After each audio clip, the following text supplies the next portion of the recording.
The drama department would like to announce that auditions for The Wiz will be held after school today. Anyone interested should ease on down to the auditorium. Next week is Teacher Appreciation Week. Any gifts for teachers must be first brought by the office to be x-rayed.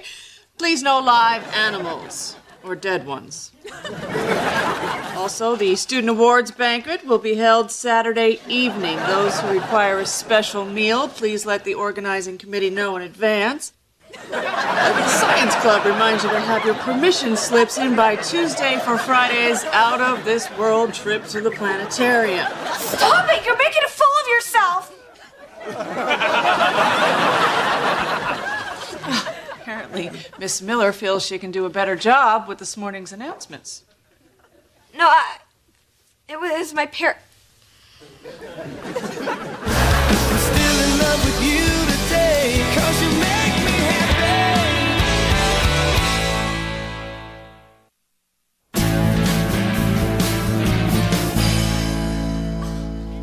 You haven't folded any of the laundry? Oh, yeah. It's not that I don't want to fold the laundry. It's that I can't. I'm laundry lexic. That must be really tough since you're also a full of crapaholic. Go ahead and laugh, but in my mixed-up world, shirts are pants, pants are shirts. Try walking a mile in my gloves. You see, that's wrong, and I don't know why. I wonder whose receipt this is. I've never been to Uncle Salty's nudie palace. No, it's from the Urban Lair. It sounds like one of those stores Lorne goes to. Oh, then all previous comments should be disregarded. So I told him we'd meet him on Saturday night. I can't wait till Saturday. What's going on Saturday night? Nothing. Well, didn't you just say it was going to be great? Yeah, I have a math final and Brian's gonna help me study. Isn't that great? Studying, huh? Just like you were doing at the library yesterday when you really were at the Urban Lair at 3:30. No, I swear I was at the library with Becca all afternoon. I believe you. Brian, where was she? Actually, Mom, she really was there. Oh, come on. You don't have to cover for her. Just say the word and Lauren's doing all your chores for a month. No, it's the truth. She was studying with Becca. Okay.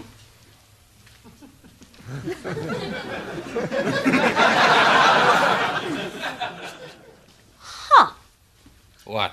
I just saw the weirdest thing. You? Look at that, a squirrel on water skis. Now, this is even weirder. Brian and Lauren are getting along. So? So, we got two teenagers suddenly willing to lie for each other.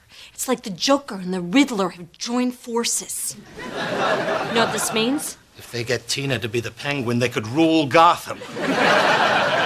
You gotta get you a Catwoman suit. Remember when I was in high school, when Linda and I started covering for one another? After that, it was just booze and parties and one lowlife guy after another. And then I met you. There's no way our kids are as desperately skanky as you and your sister were. And then I met you. Bill, Brian and Lauren are in there talking about Saturday night. All right. We'll keep an eye on them. But you know who could really prowl around and figure this out? I am not wearing a Catwoman suit.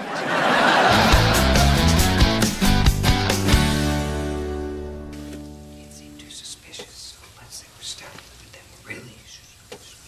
Sound good? Sort of. Yes.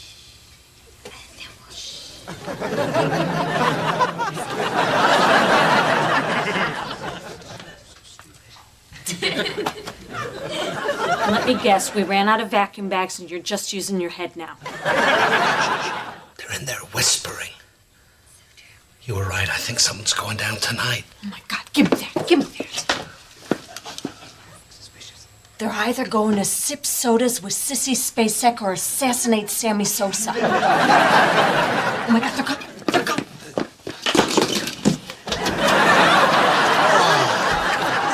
What are you guys doing?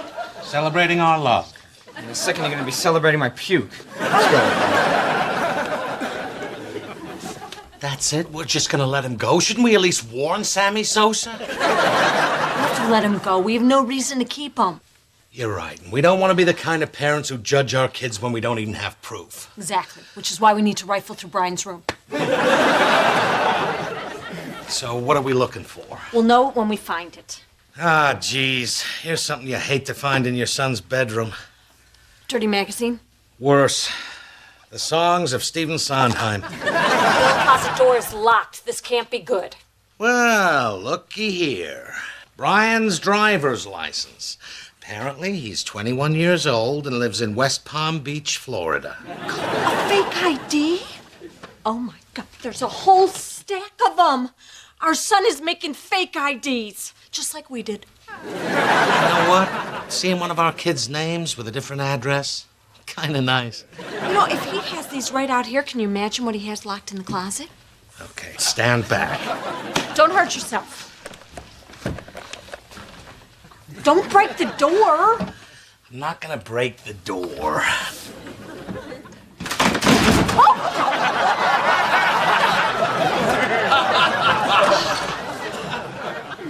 Ah, what do we got here?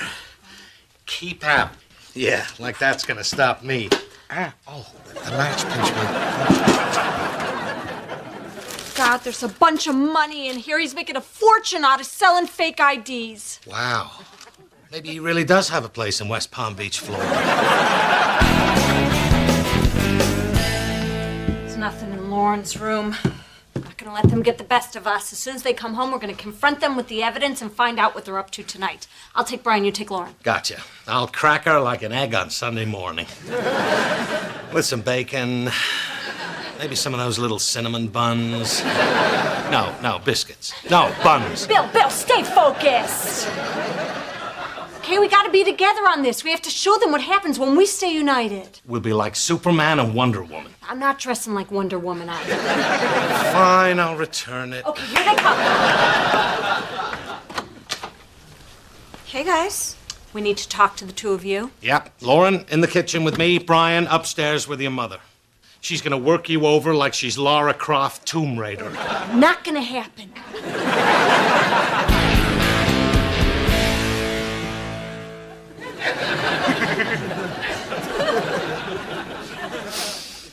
So, anything you want to tell me about what's going on tonight? No. That's all right. We got nothing but time. Pretty hot in here, huh? Actually, it's not too bad. Well, then I guess you won't be needing this. No, I have my own. What happened to my wall? We're not here to talk about your wall. Well, we should be. There's a gaping hole in it. Well, why did you tell me why your closet door was locked? It wasn't locked. The doorknob sticks. I've asked Dad to fix it like 100 times. Oh, yeah, so you expect me to believe that you asked your father to fix it 100 times and he never... Oh, well, that makes sense. well, what about these, huh? Tell me about these. They're fake IDs. I made them. So you admit it? Yes? Aha! Huh. Wait, why would you admit that? I made them for a report I did in my journalism class about how easy it is to get fake IDs. It made the front page of the school paper. Oh, please. I think if you had an article on the front page of the school paper, I would have known about it. I gave it to you to read. You said you loved it. Oh, yeah, that was a great article. What was your favorite part? The part about... I'm not the one on trial here. You better start giving some answers, because your sister is down there right now spilling her guts. Now, I'm gonna ask you one more time. And I'm gonna tell you one more time, you cannot have any of my cream soda. All right, be a baby. It's so hot in here. Why don't you turn off the oven? Why? Why? Because the heat's getting to you, huh? And you're about to crack? Huh? Ew, you put sweat on me. I'm sorry. Now, about these fake IDs. I told you. Brian made them for an article he wrote in the school paper. Mom didn't tell you about it? No, she didn't. And your mother tells me everything. Maybe she was distracted. That was the day of her court date. Court date? Well, yeah, she was trying to beat a speeding ticket. She told you about the speeding ticket, right? Yes. Okay, smart guy. If you're so innocent, how do you explain this big, giant black box full of money? It's my money. Where'd you get it? I have a job. Why do you keep it hidden in your closet? Because you and Dad are always borrowing my money. I'm still waiting for the $60 Dad took last Friday when he went to the bar with Fitz. Last Friday, he was watching Tina. Yeah, he took her with him. He took Tina to a bar? Yeah, she ate 6 pickled eggs. You want to bet? 6 pickled eggs on Friday night. That explains Saturday morning. You feeling any better? Yeah. Thanks for the cream soda. I got a little overheated. Can I talk to you? You took our daughter to a bar? What? Last Friday, you took Tina to a bar. Bar and grill. But I guess you couldn't read the whole sign as you were speeding by, Miss Court Date. Oh, please. You taking Tina to a bar is much worse than me getting a couple of speeding tickets. A couple of speeding tickets? Oh, my God. What? Oh, Bill, don't you see what they're doing? Brian and Lauren are turning us against each other. They're good. Real good. Well, that's about to stop. We're going in there as a team, and we're going to find out what's going on tonight. Okay, baby. Where'd Lauren go? Oh, Brian, Lauren! Brian and Lauren just drove away in his van. What? Why didn't you stop them? I was gonna throw myself under the rear wheels, but this is a new outfit. I can't believe they left. Well, didn't you tell them they needed to stay? I thought you told them they had to stay. I mean, Judy. Oh, they're good. They're really good. Okay, that's it. We've really got to stick together now. Is that cream soda? No.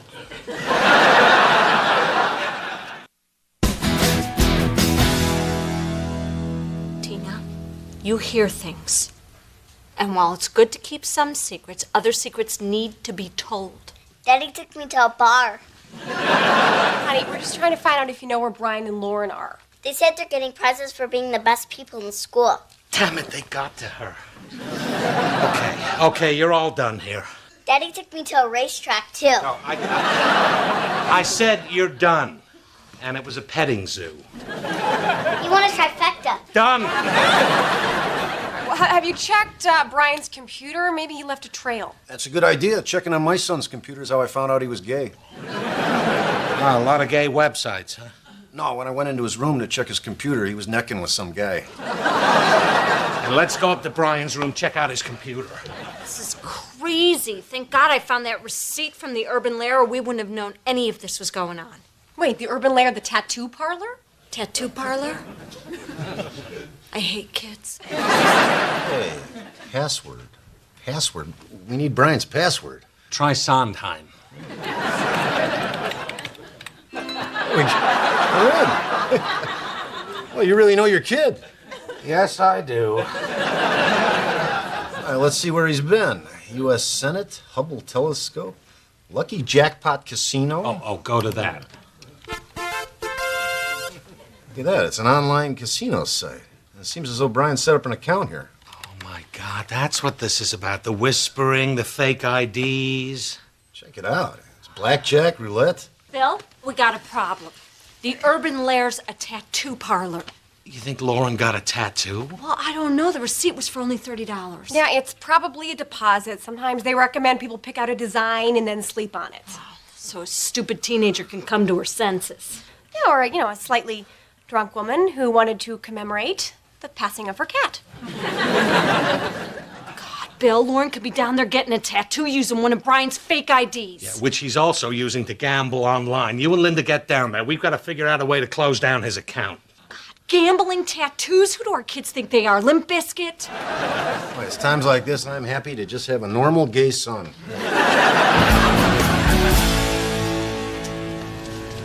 Excuse me. Be within a minute. Judy, maybe this is a misunderstanding. I mean, would Lauren really get a tattoo? Are you kidding? This is totally the kind of stupid thing I would have done when I was her age. Permanently scarring my body with some tacky... Ooh, Aerosmith. That's cute. Hey, some of this jewelry is really nice. Oh, I love this little earring with the chain on it. Huh. That's weird. There's only one. Maybe it's not an earring. Maybe it's a belly button ring. Lower. No! It's also available as a clip-on. Oh. I was was wondering, have you seen either one of these kids in here? No, not him. She looks familiar. She does? Yeah. You gave my underage daughter a tattoo? Now that I'm thinking about it, I've never seen her before in my life. Oh. I know you. Yeah, I've been in here before. I almost got a kitty cat tattoo. No. We did it at a party once. Hit it, Bill.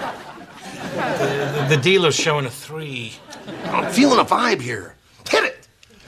I can't believe you listened to me. You feeling a vibe? What's that? Well, that's an IM. An instant message from one of Brian's friends. Brian, still meeting, parking lot behind school. SYT. SYT. That's gotta be code for something. See you there. So they're meeting behind the school.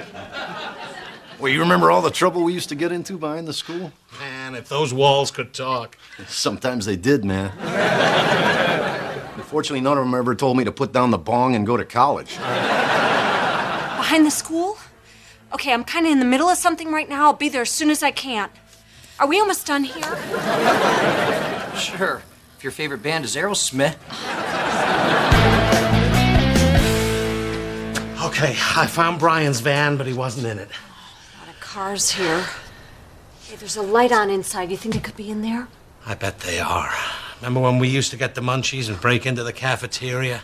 And we'd pair off, go down to the gym, get out the mats. Maybe I'll get in there. I think it's just jammed. Congratulations, Brian, on your journalism award. Now, Brian isn't the only Miller being honored tonight. The Performing Arts Award goes to Lauren Miller. The Miller family has a lot to be proud of. And a lot to be ashamed of. Please make your way to the nearest exit. Please make your way to the nearest Don't panic. We all exit in an orderly manner. Please make your way to the nearest exit. Why didn't you two tell us you were getting awards tonight? Because believe it or not, we thought you might embarrass us. Why would you think that? Look around.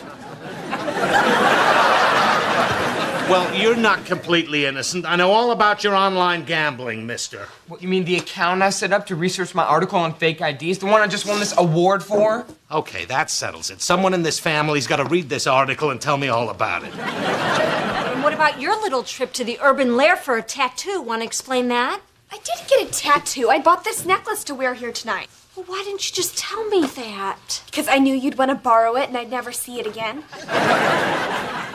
That would look cute on me. How could you think I would get a tattoo? That's so slutty. It's not slutty. Tattoos can be tasteful. Yeah, if you're trailer trash. I'm not trailer trash. You got a tattoo? I didn't get a big one. Cool. So let's recap. You thought we were going to break into this school, but you did. You thought I was getting a tattoo, but you got one. And just on a hunch, Dad, how much did you lose gambling on my account? $300. All right, I'm sorry that we put our stuff on you. You are not us. You're much better kids than we were, and we are thankful for that. We're sorry for embarrassing you, and we're really proud of you for winning these awards. Don't do that. Fine. There's reception for all the winners at Miss Crawford's house. If you want to barge in and ruin that, too, I can give you the address. No. We're done for the night. We'll see you at home. And to show you how much we trust you, we're extending your curfew till 12. Have fun. Can you believe them? I can't believe they bought that story about the reception. So where am I dropping you? Oh, the party by the lake. Where are you headed? Brian Miller of West Palm Beach, Florida, will be trying to get into Uncle Salty's nudie palace. Okay, that should do it. Now, you cannot tell anybody where you got this ID. Goody, I'm 25 again. Yeah, can you shave another 5 pounds off? Okay, but it could take a while. I don't care. I'm 25.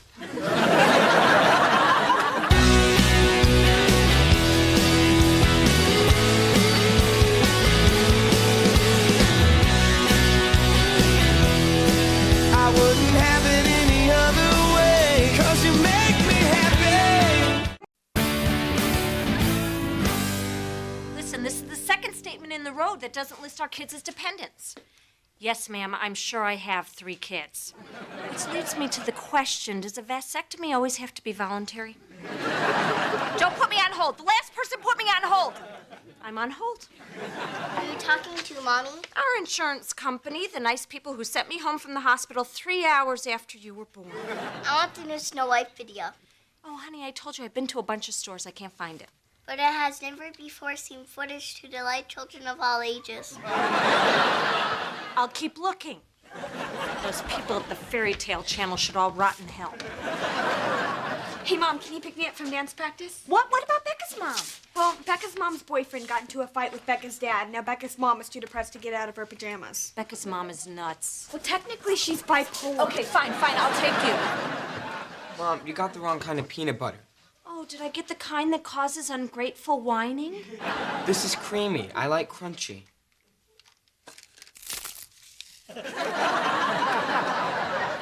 Mom, you can't just... It's not that bad. Judy. Get it yourself. Fine, where is it? Sorry, it's just that I've been on the phone with this idiot from the health insurance. No, sir, I didn't mean you. No, not the automated system. Oh, God, now I'm talking to a machine. Yes. No. Dependent. Where's the syrup? In the fridge. Miller, our last name is Miller. Oh, great, now I told the automated system that our last name is in the fridge. If that were the case, I would have named Brian Sixpack. I'm still in love with you today, 'cause you make me happy.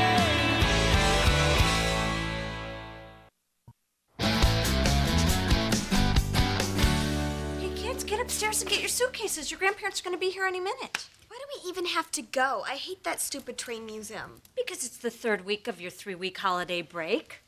Week 1, we loved you. Week 2, we liked you. Week 3, get out. Your suitcases should be by the door. We don't want Grandma and Grandpa hanging around. Once these old people sit down, it takes the Star-Spangled Banner to get them to stand up again. Oh, man, this is gonna bite. Hey, you guys say this every year, and every year we have a great time. You and Mom stay home every year. And we have a great time. Oh, God, Bill, I can't wait 3 whole days without anyone yelling, I need help, I need food, I need clean underwear. You do know I'm still going to be here, right? Oh, I get it. Underwear optional. Yep, right on time. I'll get it. They'll barge in. Toot toot! All aboard the Train Museum Express. He's been toot-tooting me all the way from Indiana. I had to crack a window. How was the cruise? Oh, you should have seen the food. Helen, show him the pictures. Yeah. Oh, look at this. That's just the lunch buffet. Huh. And then your father dragged me to this naked beach. Here's your book back. Hi, sweeties. Hello. I got a treat for you. For the trip down, I bought a CD of authentic train sounds.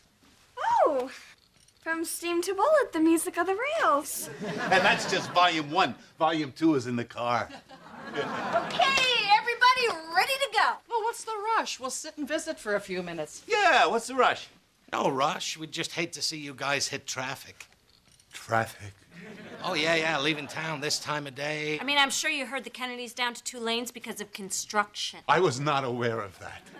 Helen, we're leaving. Come on, kids. Have a great time. Yep, see lots of trains. Have fun. Bye, Mom. Good to see you.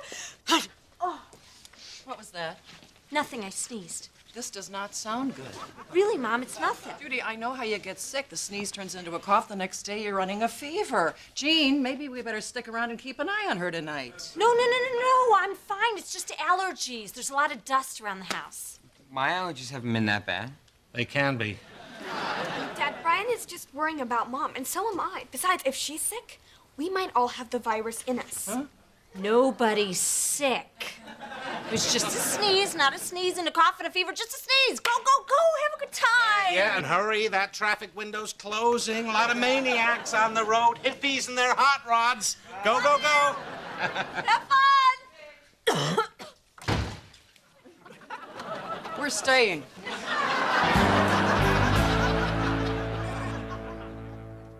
$102, just like I said. Amazing, you could be a carnival fever guesser. Mom, take the kids, go to the train museum. Oh, not when my little jujubee needs me. You just relax, I'll get you some more soup. Oh, fine. Can you hand me those insurance papers? I have to fill out the forms for the kids. I'll do it, you're sick. Oh, Mom, it's really complicated HMO stuff. Judy, when you get to be my age, health insurance is your world. I made a profit on my gallbladder operation. Wow. Now, don't you worry. I'll take care of all this paperwork, get you some magazines, bring the little TV in here, and clean the house from top to bottom. You relax and let Mommy take care of everything. Okay, Mommy. Storms will plague the Pacific Northwest today with over 3 You know, Grandpa, inches we of do rain have expected other in channels Seattle. besides the Weather Channel. Look at those precipitation numbers. Well, I'm glad we're not in Seattle, huh? Oh, I don't know. Nice and green, good coffee. A couple of 1,000 miles away from here. Well, kids, between this storm and that low-pressure system over the Dakotas, I think we're in for a very interesting afternoon. It's 10 in the morning. Lauren, I need you to do the dishes. Brian, I want you to wipe down every surface in this house with Lysol. We've got to disinfect before the whole family gets sick. But we're enjoying the Weather Channel with Grandpa. Kids, you heard your grandma. Now get cracking. Thank you, Bill. You're in charge of ironing. I don't really iron. My body heat and moisture tend to steam out the wrinkles. You want heat and moisture? Wait till you see Florida. The humidity is at 80%, and it's rising. Where's the iron? Hey, Dad! Hi, Mommy. Hello. I heard you guys were in town, and I came over right away. Hey, Mom, you know that psychology class I'm taking? I Yeah. got an A on the final. Oh, that's wonderful, sweetie. As soon as I get Judy some more soup, I want to hear all about it. Don't you want to hear about it now? Linda, your sister's running a fever. Judy's running a fever. Maybe I should prep myself for surgery in case she needs my marrow.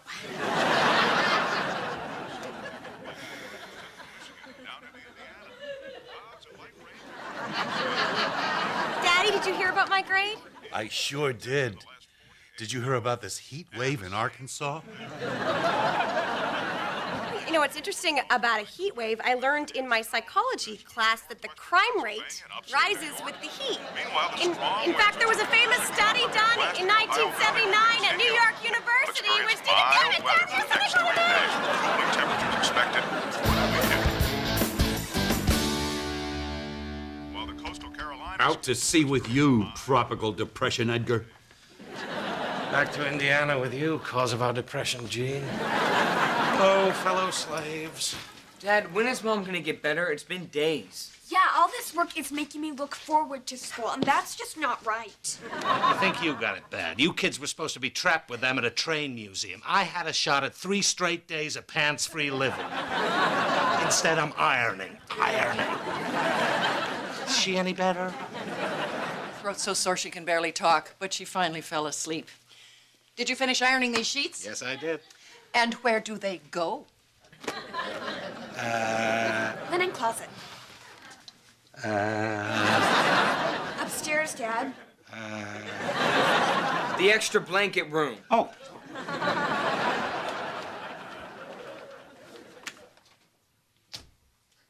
Yes!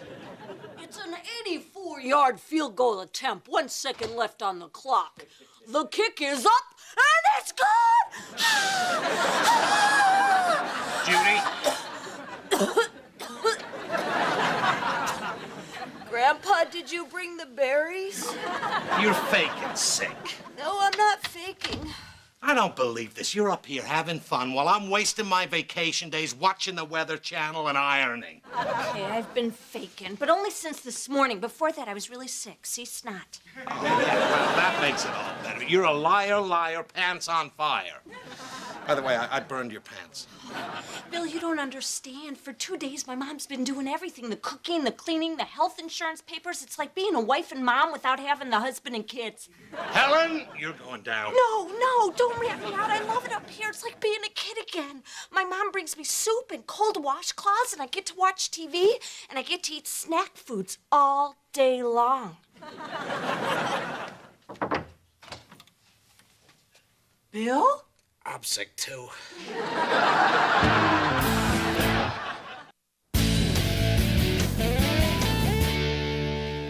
Gin and gin. Next, how about a little poker? Get enough gin in me, we'll see how the evening goes. Ooh, it's 9 o'clock. Time for the Hawks game. Crap, the reception's gone. Come on. Oh, be careful. You're going to break the TV. Ah, this thing's indestructible. We've had it forever. Now what are we going to do? Oh, come on. We're two intelligent people. We should be able to find something to do that doesn't involve TV. Let's go downstairs and watch the game. Whoa. What do you think you're doing? You two should not be out of bed. Well, we were feeling a little better, so we wanted to watch TV downstairs. Takes 72 hours for the virus to leave your system. But our TV broke. You shouldn't be watching it anyway. You need your rest. But TV is off for the night. Now get back in that bed. Go on. March. Helen. March! Bill, hitting the TV is not going to make it work. I'm not trying to fix it anymore. This is just hate. She's not going to let us out of bed for another day. Then they're going to leave, and we'll go back to work without any vacation at all. This is the worst fake illness ever. Oh, my God. Is it instructions on how to fix the TV? Yeah, in the paper. No, it's a midnight show. The song remains the same at the Esquire. Oh, man, we haven't seen Zeppelin on the big screen since high school. Even then, I spent half the movie going, come on, pass it, dude. We took a nap. We could totally make a midnight show. Oh, but your parents will never let us leave. Bill, they couldn't stop our wedding, and they're not going to stop this. They wanted to stop our wedding? No, they like you. Let's go. That has begun to affect the northeasterly direction. We'll hope to some relief to the Dakotas by early next week. Meanwhile, the strong winds will continue at least through the weekend. Lake effect snow. Clouds and light rain can be expected to the central plains state. The last 48 hours. And the same cold air filtering in over the warmer waters of the Great Lakes is causing lake effect.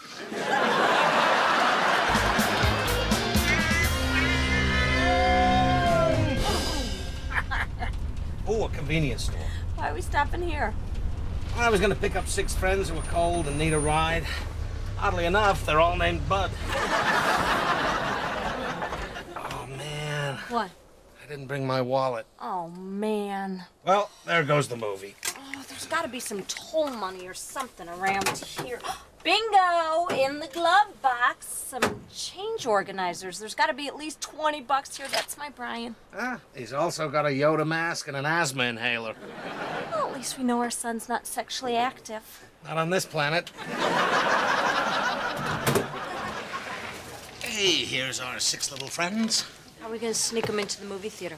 I could hide them in my shirt and pretend I got a beer belly. Yeah, pretend.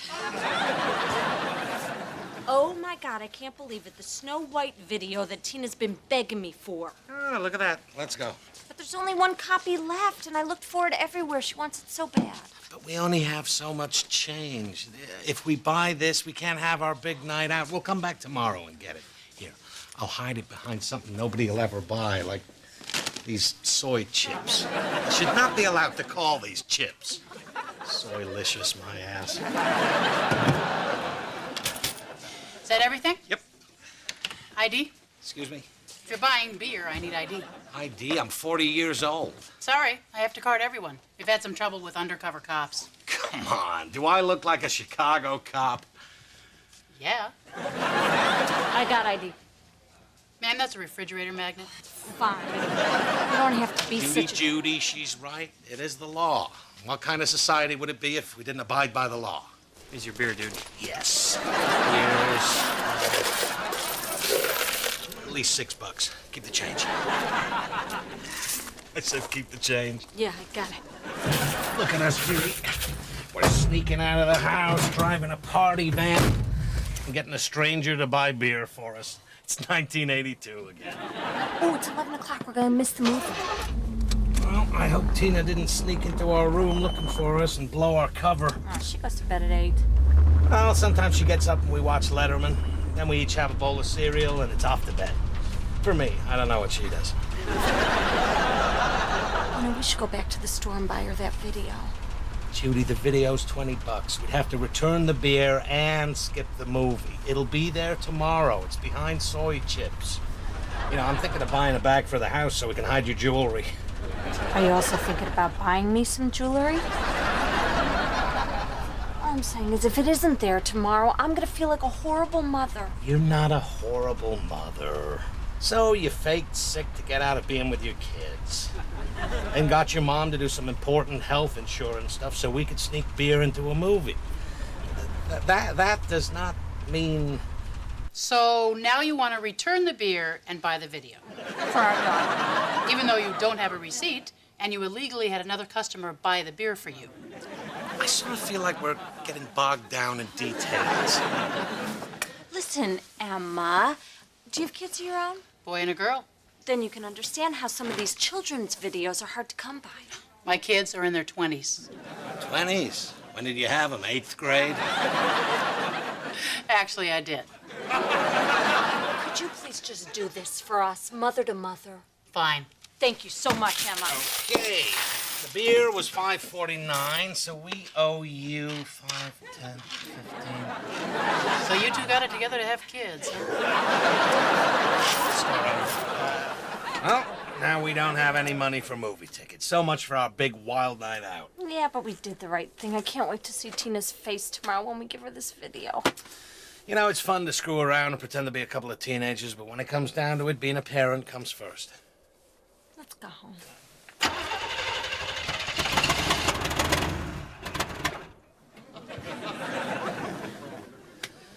We're out of gas. Where's Emma? She's gone. She was just here 2 minutes ago. Yeah, Emma doesn't like to hang out after her shift ends, seeing as that's when the pay stops. Okay, look, Paco. We just bought this video, but now we want to return it and get our money back because we need to buy gas. Sure thing. You got a receipt? People and their obsession with receipts. Can't believe he wouldn't give us our money back. Oh, calm down. Paco was just doing his job. Oh, it's just like you to side with Paco. Linda's not home, and everybody else we know is at home actually taking care of their children. Well, there must be somebody we can find with a driver's license. Well, I hope you two are happy. Brian and I were worried sick. I mean, you two could have been dead in a ditch for all we knew. Just wait till we tell your mother. You're not going to tell my mother. Seriously, you're not going to tell my mother, right? Okay, everybody be quiet, because we don't want to wake up Grandma and Grandpa. Too late. Father and I have been up all night worried sick. Right, Jean? Jean! They're right here, Helen. They just got here. I guess you caught us fair and square. Might as well come clean. Brian and Lauren snuck out. What? That's right, and we had to go and track them down.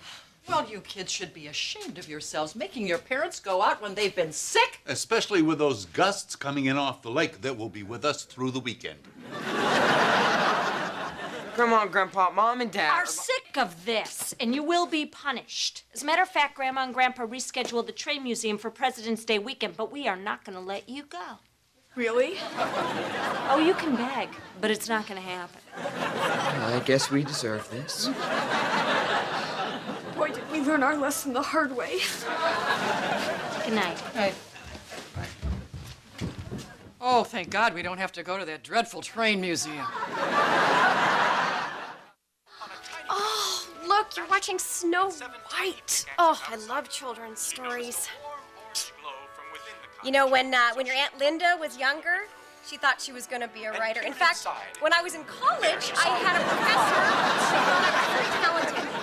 He said I had a strong narrative voice and an active imagination. He said I was good. Step inside. He of the man who had never seen a woman express.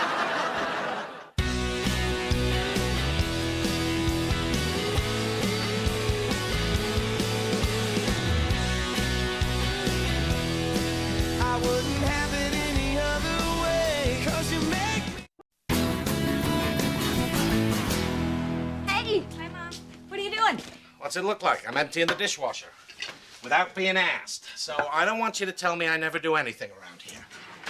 Did you run the dishwasher? No, I did not.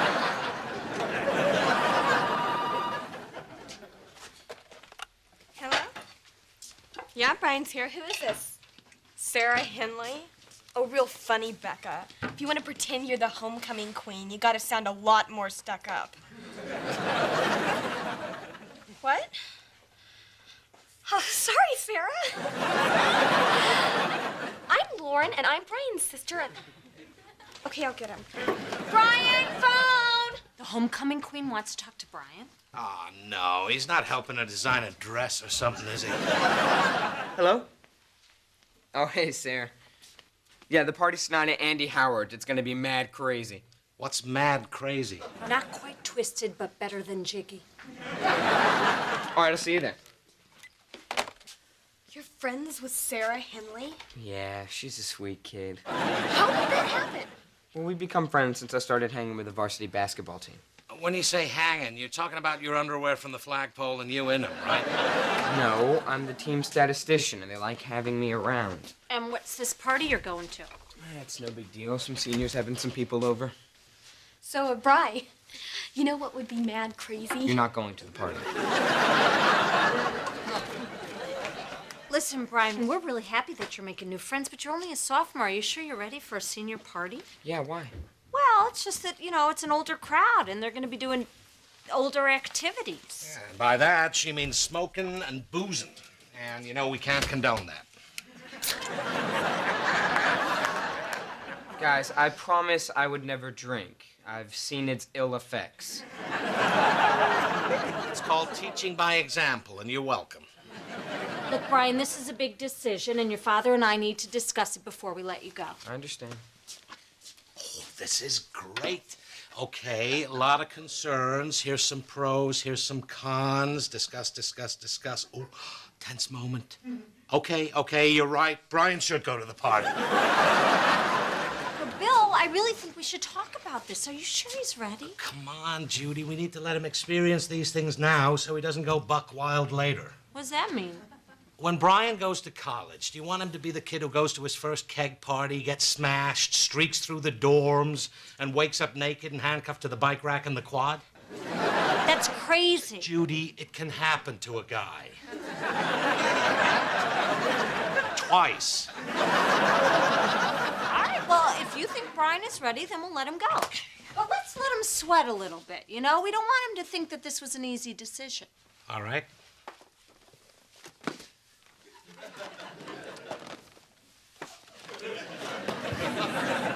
All right, Bill, you can... Brian, you can go to the party! I'm still in love with you today, 'cause you make me happy.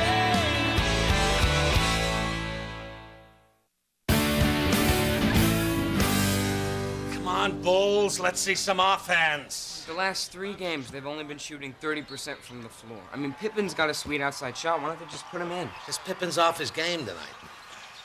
Wait. My son just said Pippin, and he wasn't talking about musical theater. I've dreamt about this day, son. Well, since I've been doing stats for the team, I've really gotten into basketball. I mean, if you think about it, it's all about math and physics. Brian, it's basketball. Don't dork it up. Brian, I just saw Hakeem's car pull out. Oh, great.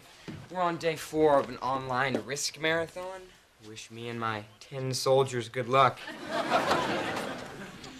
Hopefully those 10 fingers won't be his prom date this year. Actually, the party he went to the other night, he told me he was talking to a blonde girl from the swim team who was pretty nice. You know what that means, Judy? Well, I'm guessing with Brian, that means she's blonde, she swims, and she's nice. Oh, yeah. No, it was fun. I had a great time, too. Yeah, I'll totally call you. Okay. You big freak. Linda, what are you doing here? Oh, I just had the worst date. This guy Pete was so needy, he couldn't stop hanging on me, staring at me. It's like he wants to suffocate me. Well, invite him in. We have pillows. Hello? What? Stop what you're doing, Brian. We need you to come pick us up. The whole team's been out partying. Hey, kid. I'm not Brian. Yeah, right, and I'm not drunk. We're at the taco stand on the corner of Homestead and Newbold. I feel the same way about tacos, but I'm not picking you up. Oh, come on, dude, you promised. Besides, I puked on my car keys, and now the beepy thing won't work. Well, you know what does work? My hangy-uppy thing. Adios. Who was that? Just some drunk basketball players asking Brian for a ride home. Well, Bill, how are those boys going to get home? We can't leave them stranded. Well, they're expecting Brian to pick them up. Let's call him. Is it Hakeem's? Well, I'll call information. What's Hakeem's last name? Hakeem Habba Balua Bop Bamboo. I have. Well, look, you guys should try and do something. I mean, what if these kids try and drive themselves home? Oh, maybe I should just go. Whoa, wait. You can't go. These guys think Brian's cool. Can you imagine how it'll look when his mommy turns up to get him? Well, I won't tell them that I'm his mom. I'll tell them I'm his cousin, his cool cousin from California, named Heather. I'll go. These guys are high school athletes. They'll feel more comfortable with one of their own. You can be Heather when I get back. By the way, Heather is blonde and anxious to learn. There he is. Hey, guys. That's time. Hey, how long we been out? Brian got old and puffy. Brian couldn't make it tonight. So he sent his dad? What a wuss. No, I'm not his dad. I'm Brian's cousin. His dad's in Hawaii. Really? That's right, he lives there. Solves crime with his old Nam buddies. Wears short shorts and has a sweet mustache. They call him Magnum P.I. Sounds like that show, Magnum P.I. A little bit. Hey, we're gonna have to give Jeeves hell on Monday for bagging out on us. I'm sorry, did you just call Brian Jeeves? Yeah, that's his nickname. Well, actually, his nickname is Jeeves, our helper monkey. He just shortened it to Jeeves. Why Jeeves? Because he's our butler, dude. He does everything we tell him to. He's our designated driver. He goes on burger runs. He does our homework. Babysits my son. So the only reason you hang out with Brian is so he can be your errand boy and chauffeur? It's not like we make him wear a little hat. Dude, yeah, we do, remember?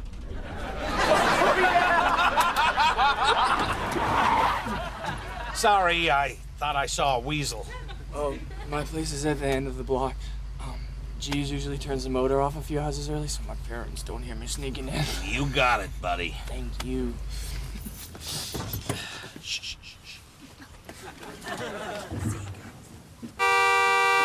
Attaboy, donkey! Hope you don't wake up your parents! That was classic! Wait, you're not gonna do that at my house, are you? No. Okay, good. I'm 5 doors down. Oh, the house that used to have the mailbox in front? Used to. Hold on, boys.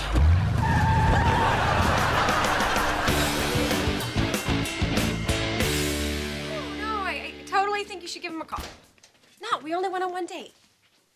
Okay, call him. Bye. What was that about? Oh, Susan in accounting wants to go out with Pete, the needy guy. Oh, great, you're off the hook. Yeah, totally. Gave me lots of attention, which I do not want. Lots of compliments, which, hello, I do not need. Maybe I should just, give him a call and give him a bit of a heads up, let him know that Susan's kind of a backstabber. So now you want to call him because someone else wants him? Huh, it's busy.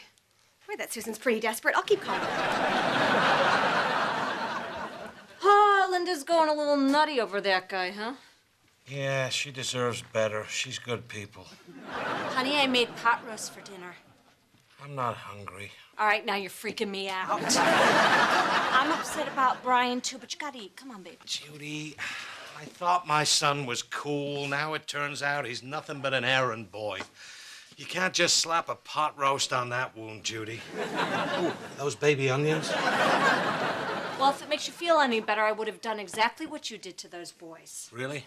Except I would have waited till they got into the front of the car and chased them down to see the fear in their little basketball faces for messing with my bri bra. Not so jockey now, are you? Hey, sweetie, how was school? The basketball team won't talk to me anymore, and they booted me from practice, and I owe it all to my cousin. Way to go, Magnum. Wait, Brian, sit down. There's something that we need to talk to you about. Now, it might not be easy to hear this, but it's something that your father found out last night. Those basketball players, they're not your friends. It's true. They only let you hang out with them because they think of you as their errand boy. They don't respect you. They make fun of you. Duh. I know they make fun of me. That's what they do. They make fun of everybody. Yeah, but they call you Jeeves. So? They call Greg the missing link. And they call Steve crotch rot. I think I'm ahead. Are you sure you want to hang out with people who treat their friends like garbage? Yes. I get to cut in line at lunch. I sit at the cool table. The hot senior girls talk to me. And now because you busted him, the whole school's calling me Narc. Oh, sweetie, I'm sure it's not that bad. What's up, Narc? Lauren, don't call your brother that. What? If I don't, people are gonna hate me, too. All right, but not at home. Just at school, in front of other people.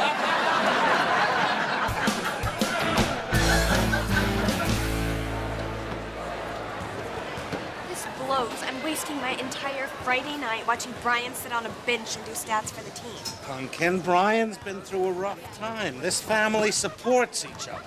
Since when? Okay, it's something new we're trying. Here is Brian. Yeah, there's some other kid with the clipboard sitting in a seat. Oh, I hope they didn't demote him. To what? What team job is lower than doing stats? And now, let's give a hearty Jefferson High welcome to our very own Coogie the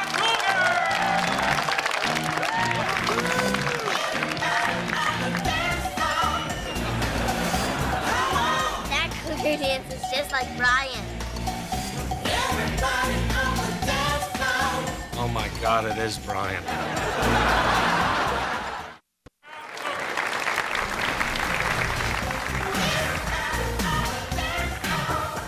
Brian dancing or did he have to go pee? Bill, in a minute it'll be halftime. Maybe you should go down there and see how he's holding up. What do you want me to say? Well, just let him know that we're still proud of him and nothing he could do could change that. Except maybe that.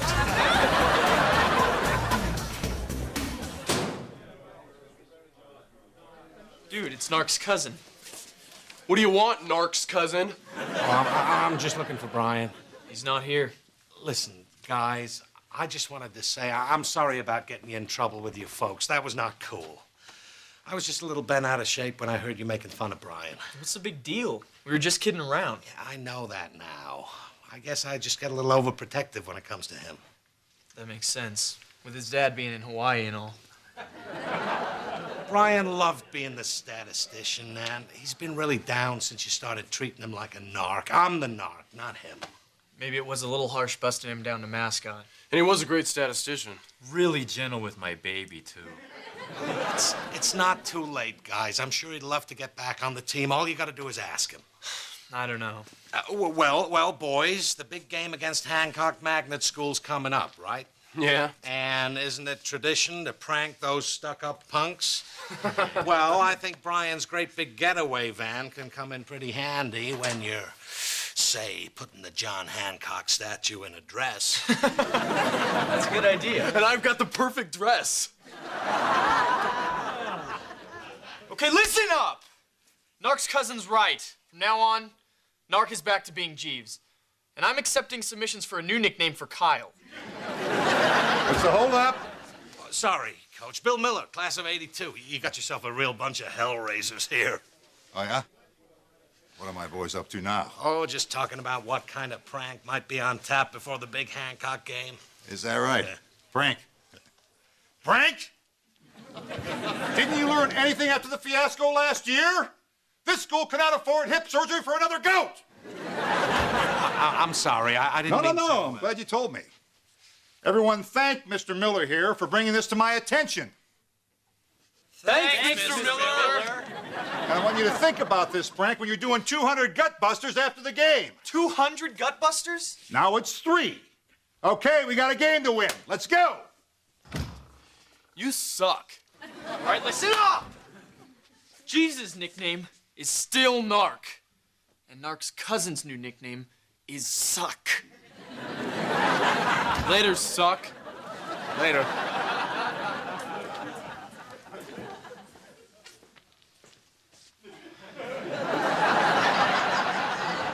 Why?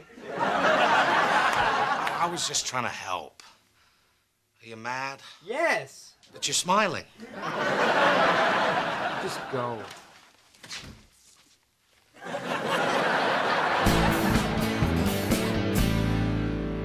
don't get it. I still haven't heard from Pete. I've left like 10 messages, and I even put a little note on his car. You went to his house? No, it was parked outside of that slut Susan's place.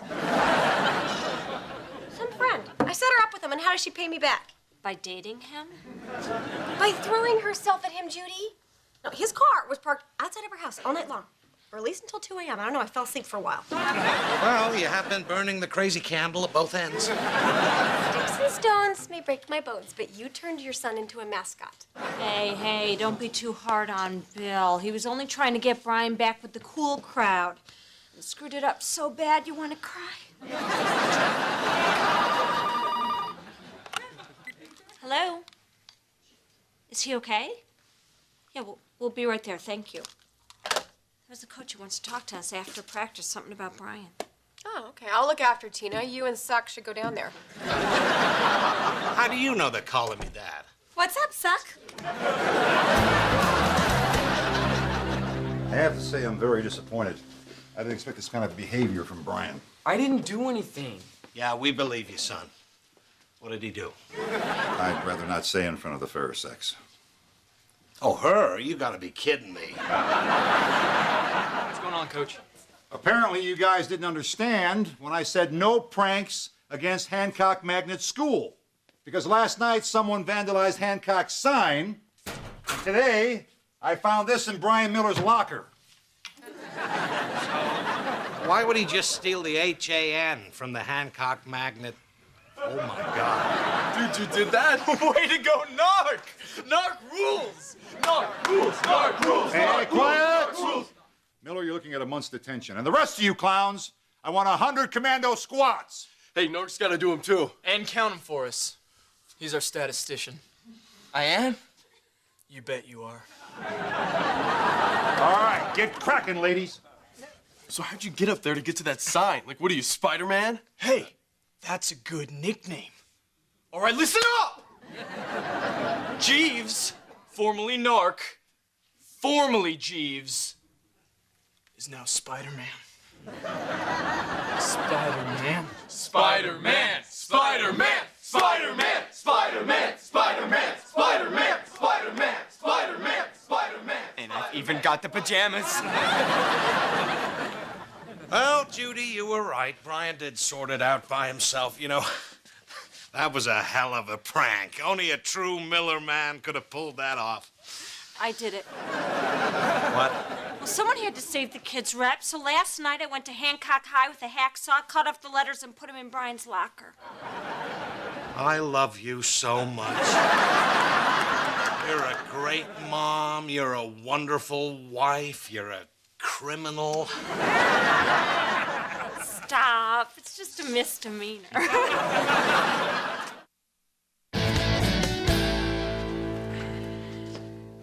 What are you doing with that? The new mascot's gonna come by today and pick it up.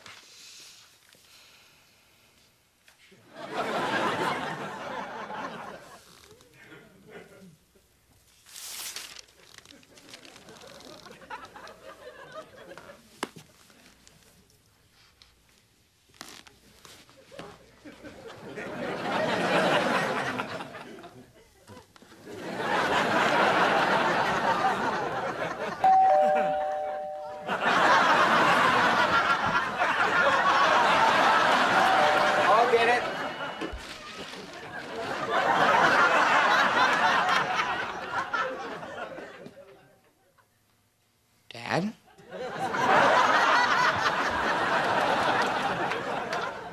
Just couldn't resist, could you? Now it's stuck, isn't it?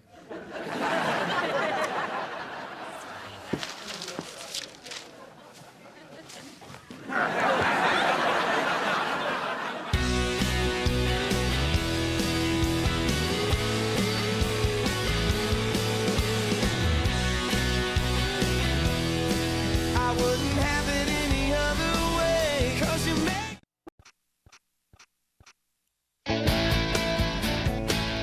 Did you finally clear the driveway? Yep. Did you put back the snowblower? Yep. Did the neighbors catch you? No. And good news for summer. I noticed they got a slip and slide. Oh, it's so Christmassy out there. I see somebody made snow angels on the front lawn. No, that was Bill. He fell and couldn't get back up. If you saw me, why didn't you help me? Because it was warm in here. And funny out there. Hello? Oh, hey, Mom. Yes, of course, we're coming to you for Christmas. It's your year. What? Really? A cruise? So we won't be spending Christmas with you? Oh, of course we're disappointed. Yeah, but you and Dad have a great time. We'll miss you. Bye. Bye. Bye. Mom and Dad are gonna be gone for the holidays. They told you to let me know? No. Probably just left it on my cell phone. No messages. I think there's a big one. Bill, this is great. After all these years, we finally get to have our own Miller Christmas. We could do whatever we want, create our own traditions. I'm just throwing this out. Beer nog. Oh, yes. You can take this opportunity to open your hearts and your homes to someone less fortunate. You know, the sad, the pathetic. Okay, I get it. You can come. still in love with you today, 'cause you make me happy.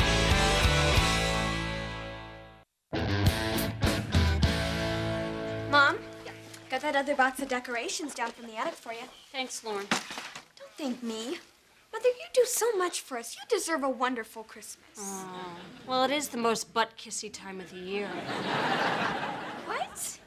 Maybe nice has nothing to do with some medium brown suede jacket. On my way, Berenson's. It's under my name. No, I am so excited that we get to have our own Christmas this year. What do you say we ditch the fake tree and go to one of those lots and cut down a live one? Ooh, it's beginning to smell a lot like effort. Hey, Brian, guess what? It's time to set up the Candy Cane Express. Mom, I'm a teenager now. I'm too old for model trains and stuff.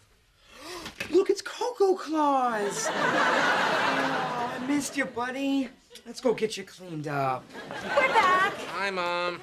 Hi, my little Billy Goat. Where were you when I came to pick up Tina? Were you hiding from me? Why would I hide from my mom in the basement? So how was your picture with Santa? Oh, not so good. He fell and shook a lot. Santa had a little seizure episode. Elf had to shove a candy cane. Tina, don't worry. I'm sure Santa will be fine in time for Christmas. I don't want him in the house. Go after her, poor kid. Last year at the mall, she found the Easter Bunny smoking behind a dumpster. Billy? I've got some great tickets to the Nutcracker on Saturday. Maybe you could take some time out of your busy life for the woman who raised you. I feel like I got front row seats for the Nutcracker right now. I'm sorry, Ma. I can't make it. Oh, well. At least we'll see each other for Christmas Eve dinner. Absolutely. Oh, it's going to be so much fun to have everybody over to my new place. But Mom, we had it at your house last year. It might be a lot of work for you. Oh, nonsense. There's nothing more that I would love than to give you a nice Christmas like the kind we used to have. Remember, we'd all gather around the piano while I played carols. I miss that piano. But you don't have the piano anymore, and your new apartment's so small. And it's been a big adjustment for me. But maybe something like this is what I need to make it feel more like a home for even a few precious hours. So, what time do you want us there? Oh, well, we'll eat at 6, so no later than noon. Wait. What's at 6, and why do we have to be there at noon? Christmas Eve dinner. Oh, this is just what I need. Life hasn't been easy for me since your father left me for that whore. Merry Christmas. Well, you gotta love her. I can't remember why. I think it's one of the commandments or something. Bill, didn't you tell her we were having Christmas here this year? Oh, Judy, we could stand here all day and play the blame game, but I wouldn't fare well in that discussion, so let's just drop it. Now, who wants to watch me drink 6 beers? Oh, no, I'm not dropping it. When do I get to have the Christmas Eve dinner that I've always dreamed of, with turkey or beef? Or whatever the hell it is I've decided I've always dreamed of. Fine, I'll tell her. It's not gonna be easy.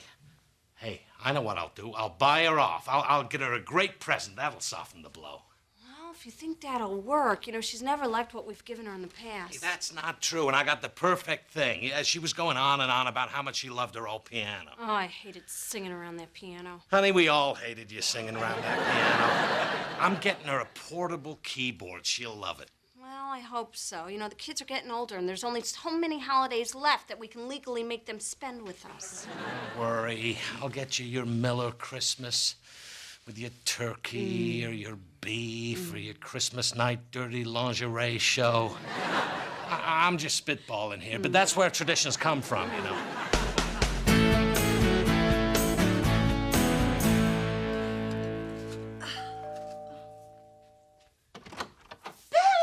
Hi, Mom. What a surprise. You came over without me even calling you 3 or 4 times. Look, I put up the Christmas tree. Doesn't it look beautiful? Yeah, nothing says Christmas like a tree that could give you tetanus. Mom, the reason I dropped by, I bought you a present. Ooh, what is it? It's an electric keyboard. Because you were talking about those great Christmases we had singing around the piano. An electric keyboard. I don't have to join the internet to use this, do I? No. And the great thing about this is it's portable. So you can bring it with you when you come to our house for Christmas Eve dinner. We're eating at 6, so be there no earlier than 5:30. What? But I thought you were coming to my place. It's just that Judy's been looking forward to having our own Christmas, and you don't have the big house like you did in Joliet. It might be kind of hard to fit all of us in this tiny apartment. Oh. Well, it doesn't seem so tiny when you're rattling around in it all alone. Please, Ma, it'd mean a lot to us. Well, maybe I could get myself all bundled up. Maybe there won't be ice. Maybe I won't fall and break my hip on the way over. But I'll risk it if that's what will make you happy. That's the spirit. I found the needy person I'm gonna help for Christmas. She works in my office, and I'm gonna take her shopping to fix her up. But I just brought her by so you can get a load of her. Meet her. Stacy, come on in. Judy, this is Stacy. Oh, very nice to meet you, Stacy. Hi. If you find a heel on your lawn when the snow melts, could you call me? Come by and get it. Sure. Yeah, Linda thinks she can give me a makeover. I told her she was wasting her time. Hey, No, that is just ridiculous. Somewhere inside of you is a beautiful, confident woman, and we're gonna find her, okay? Can I use your bathroom? If I sneeze, I'm gonna tinkle. And I'm gonna sneeze. Okay, yeah, it's better. Remember, Stacy, you're a beautiful person, and everyone knows it. She's a mess. And I get to fix her and feel good about myself. Linda, when you said you were going to help the less fortunate, I thought it was going to be someone truly needy. Judy, hello. Have you seen her hair? Well, the Miller family Christmas is back on. Wow, so she liked the keyboard? Of course she did. She's my mom. I know what she likes. So now we can have a nice, quiet, sane Christmas after all. I'm locked in the bathroom. Who's that? That would be my pathetic person. Locked herself in the bathroom. Did I get cold or what? Okay, where should we put it? Next to the piano. Honey, the tree's heavy. Don't tease Daddy. I'm not. Wow, you gave us a piano. Wow, you gave her a key. You said you missed having a piano, and when you brought me that cute little one, I took the hint. Oh, don't you love it, Billy? It's exactly like our old one. Kids, why don't you go upstairs and check for other instruments? Louise, where's our couch? Oh, the piano men moved it. But, Mom, none of us plays piano. Well, that is the rest of the present. I'm coming over every Saturday to give you all lessons. Bill, let's go to the kitchen and mark our calendar.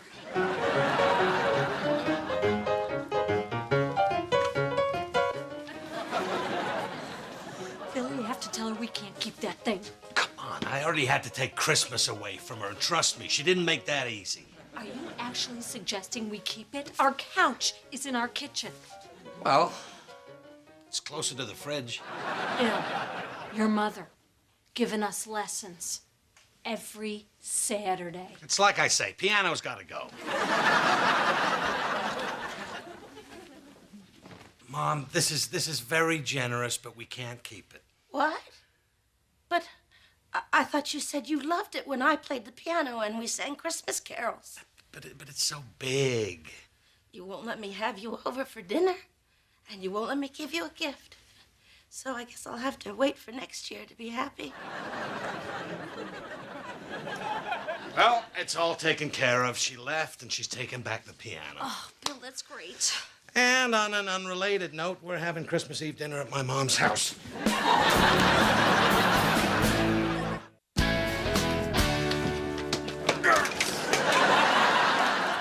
Bill?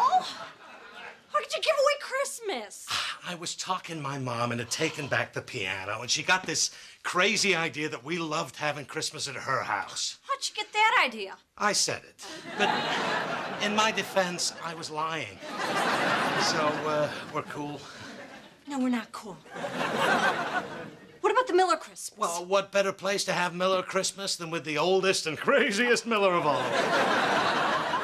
Fine, but that lady's not taking away my Christmas Eve dinner. I am bringing my crown roasted and shoving it down her throat. So you'll go? I won't be happy about it. Honey, it's the holidays. No one's ever happy.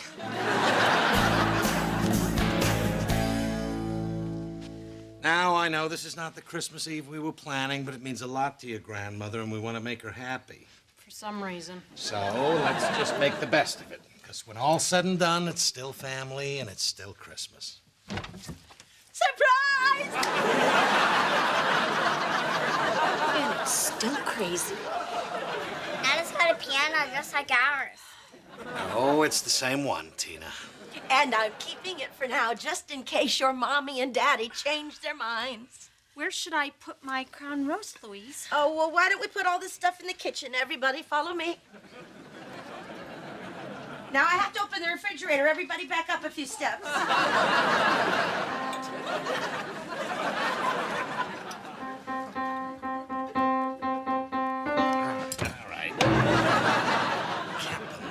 We gave her Christmas, and she's still trying to get us to take the piano. There's no making my mother happy. Let it go, Bill. Embrace the Christmas spirit. What are you eating? Cherries. I found them in your mom's cabinet. They're delicious. And soaked in brandy. How many have you had? 2. But I drank all the juice. Here's the ham. Billy, you do the carving. Where's the crown roast I brought? Oh, I'm sorry. I dropped that on the floor. Perfectly fine. Coming! No, it's okay. I'll get it. It's Stacy, my Christmas good deed. Now, I sent her out for a makeover, so please, everybody, just make a big fuss, okay? Holy crap, You actually look good. Really? Thank you. Hi, everybody. Hi. Come on in, gorgeous. Actually, I can't really stay. Linda, I took your advice and put myself out there. Oh, good for you. So I was at Mark McCarthy's Christmas party last night. Wait, Mark had a Christmas party? Oh, it was mostly for people who work on the 5th floor. I work on the 5th floor. Anyway, I was dancing with him, and he asked me if I wanted to spend Christmas at his house on the North Shore. I've been hitting on him for 2 years. He still calls me Kamira Second. Oh, yeah, he says hi. Merry Christmas, Linda. You're my angel. Oh, don't let your cats eat that. It's poisonous. She's hot. Yeah, whatever. She'll be waking up Christmas morning to a rich lawyer. I'll be waking up with a supermarket plant and a couple of dead cats. Oh, well, don't worry, honey. I'll cheer you up. I'll play some carols for you on the piano. Rock on, Louise. And after that, we'll open presents. I got each and every one of you something special. But, Mom, this is nuts. You can't afford this. Oh, sure I can. I made money on the house, and before I moved, I had a big yard sale. All those things that I'd never even opened. A foot massager, a sewing machine, a food processor. A bread maker? Yeah. Those are all gifts I bought you. And you spent way too much money on me. I couldn't believe how much I got when I returned the keyboard. So you returned my Christmas present and you sold every gift I've ever given you. Oh, Billy, I don't need all those fancy things. An electric can opener? Who am I? Queen Elizabeth? Ma, you're not getting it. They were gifts. Oh, I don't know what all this fuss is about. We're having a nice Christmas dinner. No, we're not. We're having a ridiculous Christmas dinner on top of a giant piano instead of a lovely meal at home that this beautiful woman was slaving over for days. Come to Mama. I don't know why you even came. Oh, like we had a choice, woman. Well, we do have a choice, which is why we're all going home and trying to salvage whatever Christmas there is left. We're out of here. Fine. Okay, Brian, you're gonna have to go under. I am so out of here. Come on. Goodbye. Coats? Kitchen.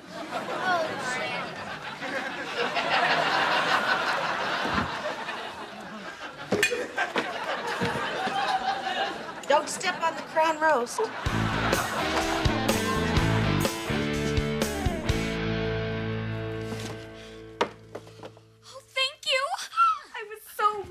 I've been nice and helpful for nothing. Oh, a robe. That's a nice, practical gift. Look underneath it.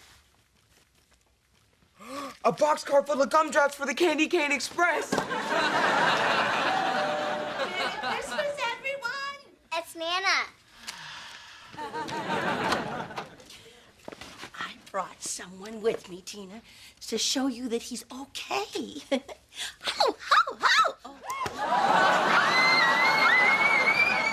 I'm sorry, honey. I'll fix it. Go after No, her. I'll go. My neighbor makes these as part of his physical therapy. So I'm surprised you came by. Well, it is Christmas, and I didn't want this just hanging in the air between us.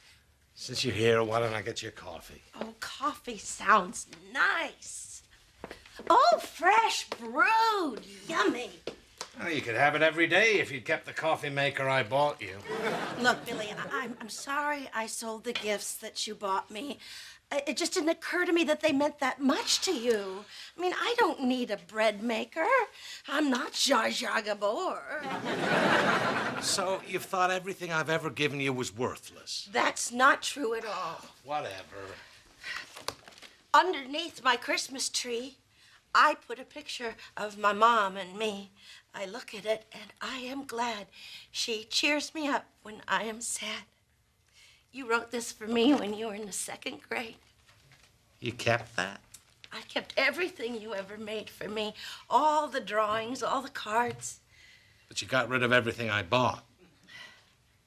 You know, when your father started cheating on me, he would buy me all these big, fancy gifts. And then the more time he spent away from me, the bigger the gifts got. What, do you think I'm seeing another mother on the side? No. But I think that you buy me gifts so that you don't have to spend time with me. And even though I live close now, I still never see you. But, Mom, you know, work and the kids. Oh, who am I kidding? I have no excuses for not spending more time with you. Tell you what, get a decent TV, I'll come over more. You know, I could use a new TV. Good. How about we start hanging out right now? I would love that.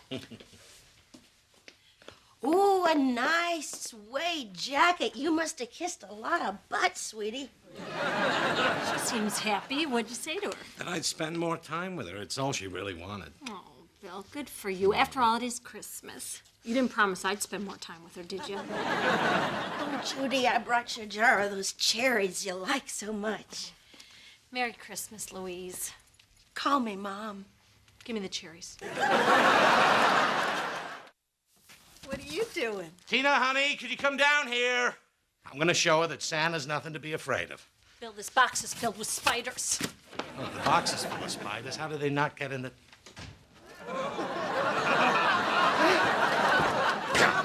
Julia, I swear to God, I'm gonna kill you all!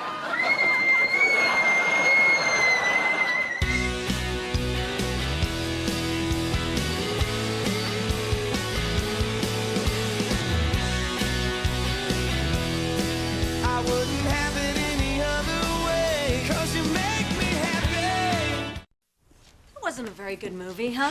You're telling me. When are these Hollywood big shots gonna get it right? It's layer of popcorn, layer of butter. Layer of popcorn, layer of butter. Which is exactly what they're gonna find if they ever cut you open. Yeah. How about the two of us stay out just a little longer? Let me drink in your beauty in the moonlight. Oh, so now it's layer of popcorn, layer of crap.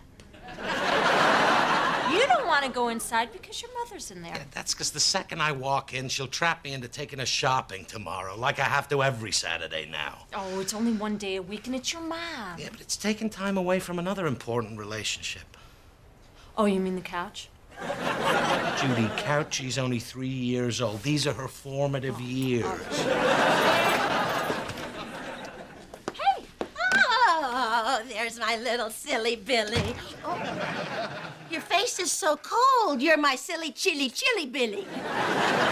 Thanks for babysitting, Louise. Tina's all tucked in, so I'll just go on home. I got a big day tomorrow.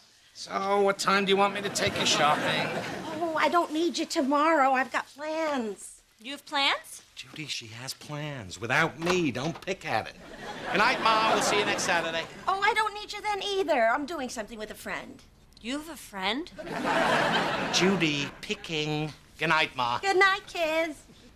How the hell did she make a friend? Don't know, don't care. Neither does my pal Couchy. Tina, what are you doing out of bed?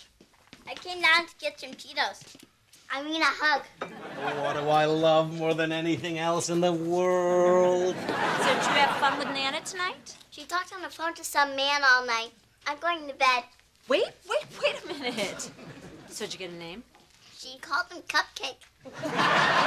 Does Cupcake have a last name? I don't remember. Good night. Wait. I'm really tired. Judy, let her go to bed. She's tired. Fine, go to bed, but I was under the impression you were a big girl. So, your mom was talking on the phone all night to some guy. I think Louise has a boyfriend. Wow, I need a drink. Bill, I know it's gonna be weird seeing your mom with another man, but I think eventually... Here it is, champagne. The Cupcake, whoever you are. God bless you, you poor bastard. I'm still in love with you today, 'cause you make me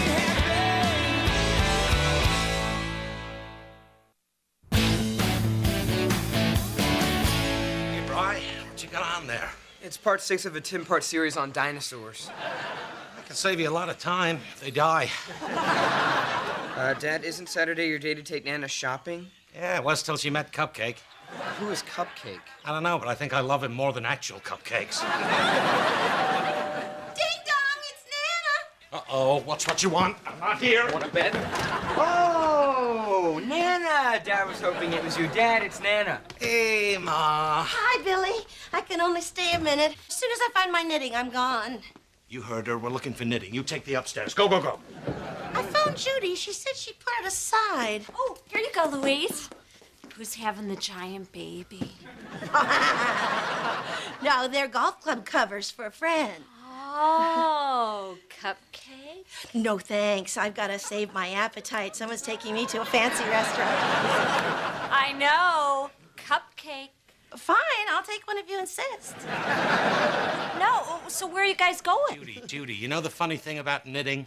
When you pull one thread, it all comes apart. We're going to a lovely Chinese restaurant called the Monkey Palace. With your golfing friend? Well, if you must know, his name is Johnny. So where'd you meet him? Judy. At the bank. We were in line, and he helped me fill out my deposit slip, and then he asked me to lunch, and we've been dating ever since. The end. So what does Johnny do?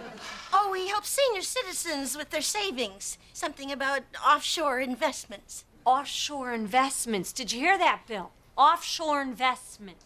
So the guy sells boats. Bon voyage, Ma. See you later, Billy.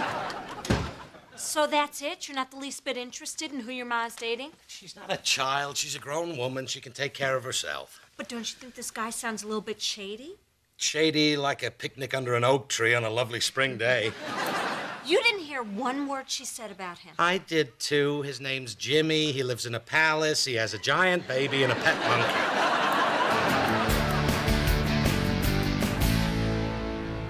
Johnny, this is such a nice place.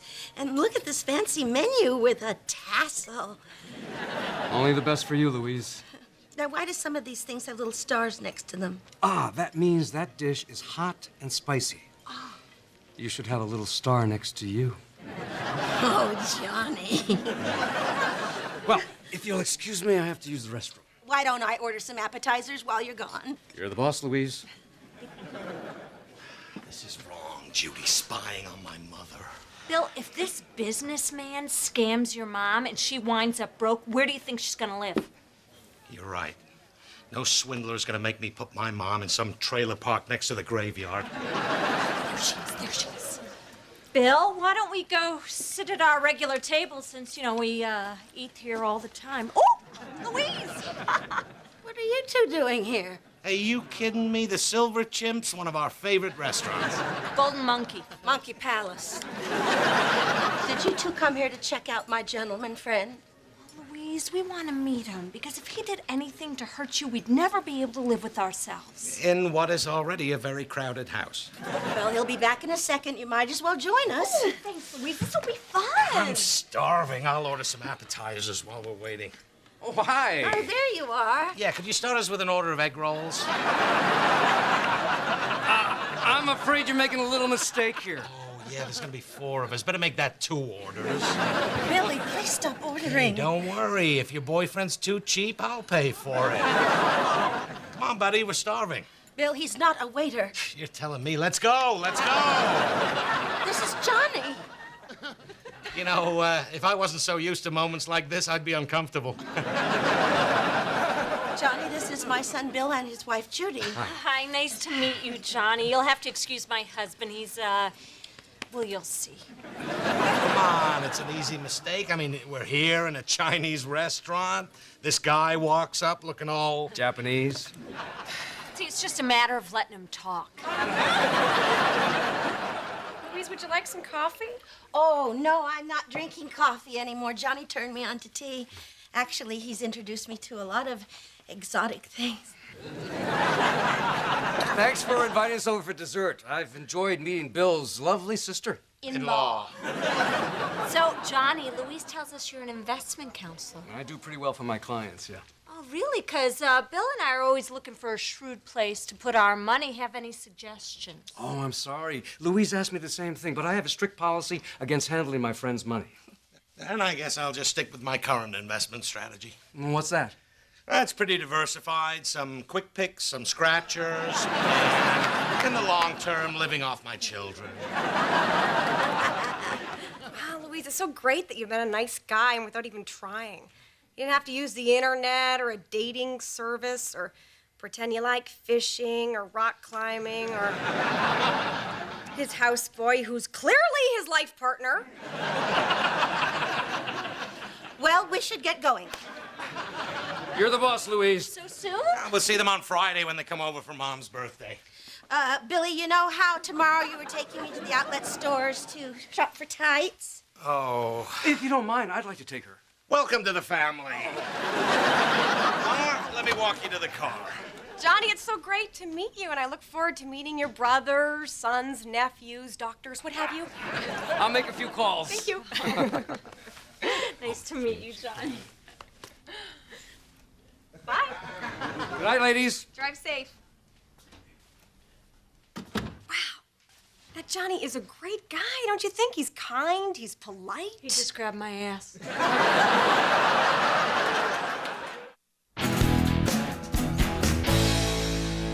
Getting your ass grabbed by your mother-in-law's boyfriend. Are you sure? I think so. I mean, it wasn't exactly a grab, but at the very least, it was like a gentle cupping. Ooh. Well, Judy, I guess you were worried for nothing. Johnny's the best thing to happen to my mom, hands down. And cupped. Linda, don't say anything. I don't want to accuse Johnny if I don't know for sure. Okay, all right, why don't you just show me how it felt? Maybe we can figure it out. Okay, all right, yeah, well, so I went to hug him like Okay, this, yeah. okay. And he put his arms around me like this. Okay, that seems okay. Yeah, and then, you know, his hands kind of slipped. And... Glutes are really tight. Have you been working out? I have been spinning. Thanks for noticing. Oh, so perv, not a perv? I don't know. Okay, was there any of this? No, not really. Like a little lower.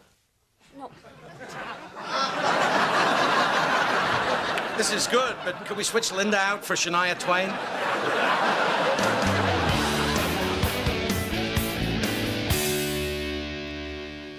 Oh, Brother Brian, Sister Tina, so happy to see you. And that wouldn't be because you forgot to buy Nana a birthday gift and you want to horn in on ours. No. You know, I just want to see what you wrote on the card. Fran, she has a pen.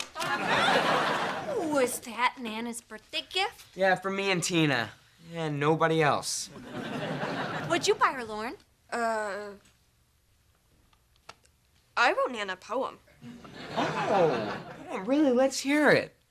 Well, it's not in actual word form yet. It's still in my heart. Oh, honey, that is so not fooling anyone. Get upstairs and start writing, and not one of those cheap poems that don't rhyme. Right, nothing rhymes with Nana.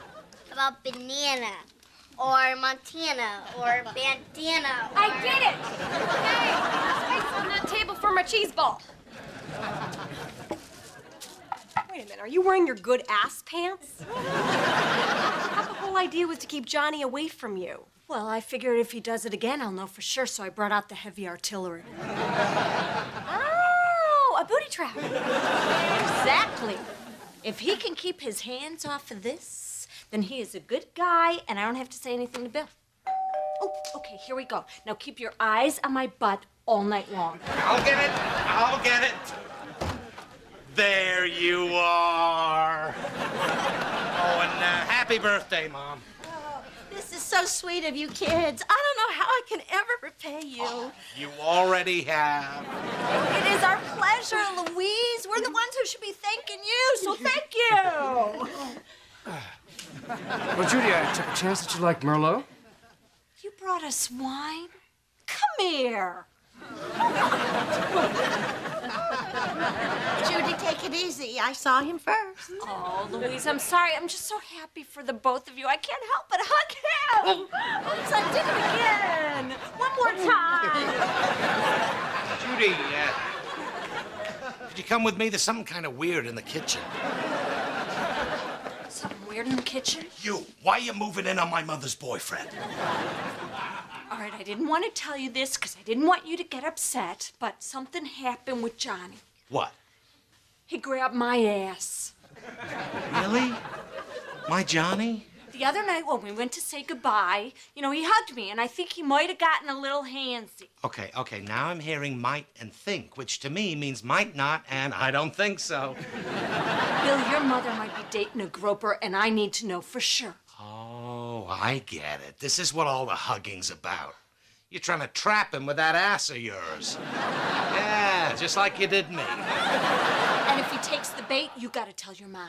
This is terrible, terrible. I just got my Saturdays back. Now I'm gonna have to go tight shopping with her. I can't believe all you care about are your Saturdays. You know, there was a time that you would clock a guy if I thought he even looked at me funny. Tights, Judy. She models them for me. Yeah? And you know why they're called tights? Because they're tight.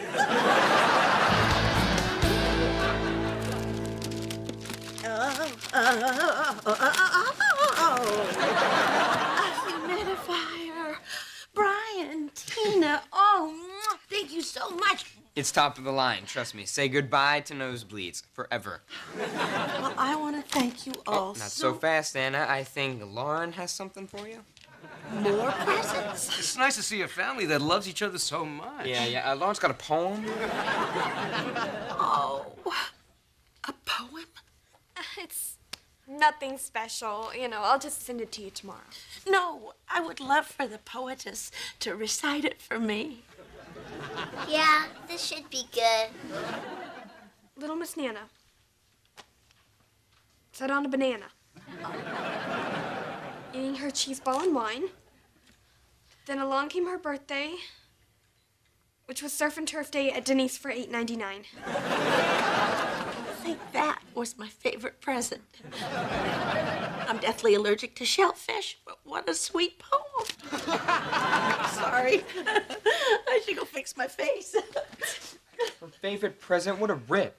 Mine came from the heart. Yeah, mine came from Sharper Image. Mine has a fully enclosed misting chamber. Fully enclosed. Why don't you kids go upstairs and finish your homework? We'll call you when it's cake time. Oh, Johnny, let me refill your wine. Oh, why, thank you. Linda, I think you could use a little more, too. Can I give you a hand? It's now or never, Johnny. Okay, I'm gonna go get the cake ready. Oh, why don't you let me help? I haven't lifted a finger all night. No kidding. That last one was practically a lap dance. No. No grab, not a cup, not even a brush pass. If it makes you feel any better, I look down your shirt. Thank you, honey. Well, I guess the other night was just an accident. It's just nice that my mom found a guy who makes her really happy. Well, thanks for the help with the cake. Oh, you're welcome. Oh, Bill, I was waiting for a chance to speak to you alone. I'd like to talk to you about something important. Oh, sure. Big piece, ice cream on the side. No, on the top. No, on the side.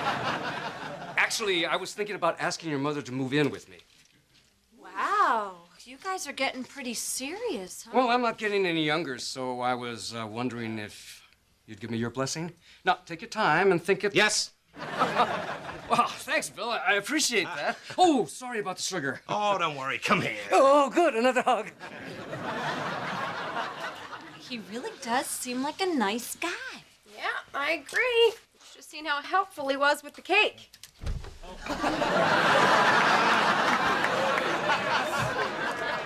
You thought he was some sort of groper. I admit I feel very foolish. Well, now we can all just relax and enjoy the party. Ah, crap. I didn't feel a thing. Wow, he's good. Guess what? Johnny just asked me to move in with him. Why don't you two take the cake out to the living room? Gladly. Leave the knife. Leave the knife. Ma, I think we need to talk about you and Johnny living together. Well, the downside is you wouldn't be seeing as much of me. He's got a condo in Scottsdale, so I'd be 2,000 miles away from October on. Ma, Johnny's a great guy in almost every way, but there's this one thing about him you might want to know. Oh, I know all about his new hips. And trust me, they work great. Ma, there's no good way to say this, but we caught Johnny grabbing Judy and Linda's butts. I'm sorry, Ma. I keep telling him to knock that off. You know about this? Well, how do you think we met? He got me in the bank line. Why would you want to live with somebody who's going to do this? Oh, he's not a cheater. He's just a little grabby. Trust me, his hands may wander, but they do their best work at home with Mama. You can't go around grabbing people. It's not right. Well, maybe I should have a talk with him. Hey, Johnny! Yeah. Stop grabbing the ladies. They don't like it. You're the boss, Louise. Now go apologize to the girls. Gotcha. That should do it.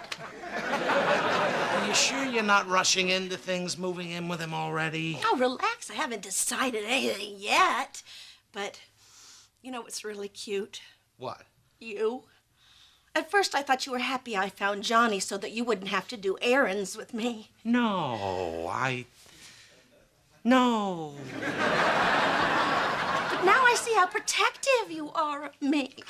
Well, you are my mother, and I'm always going to look out for you. That is so sweet of you, and you do not have to worry. No man is ever going to steal me away from you. I'd love to see one try.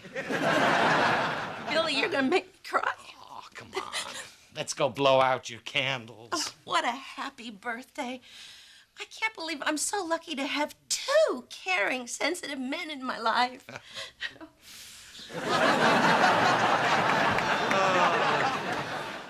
With eyes like the skies of Montana, that's my Nana. I'm glad you liked it, Nana. I spent all weekend working on it. No, I'm sorry. It just made me think of Lauren's poem. Surf and turf.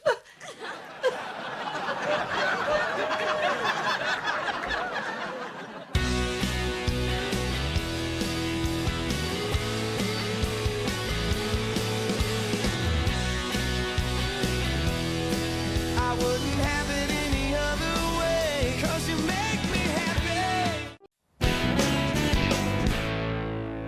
Here, honey, take this. It'll make you feel better. That tastes good. Have some more. Really? You want more? Yeah, it makes me feel good. And last night, my teddy bear talked to me. Well, it shouldn't be doing that. You're only taking, oh. You're good for another day. Don't operate heavy machinery. How's our sweet little Tina? Oh, she's still sick. You should go talk to her. Why? Being sick doesn't make her more interesting. Real nice, Bill. She can't help it if she's sick. She touched that toast. Ew! Hey, guys. Hi, Brian. Oh, Donald, Hakeem. Hi, Mrs. Miller. Well, you're not going to believe this. I have the most amazing news. Another one of those Frodo Potter books is coming out. Frodo Potter? I think you're confusing. Not worth it. Actually, we were all chosen to build a float for the St. Patrick's Day parade, and I'm the head designer. Well, this is great. The Millers are all over the parade this year. Lauren and I are step dancing, and you're building a float. Yeah, wait till you see my design. We're going with the traditional Gaelic theme. 3 guys building a parade float? Sounds pretty Gaelic to me. I'm still in love with you today, 'cause you make me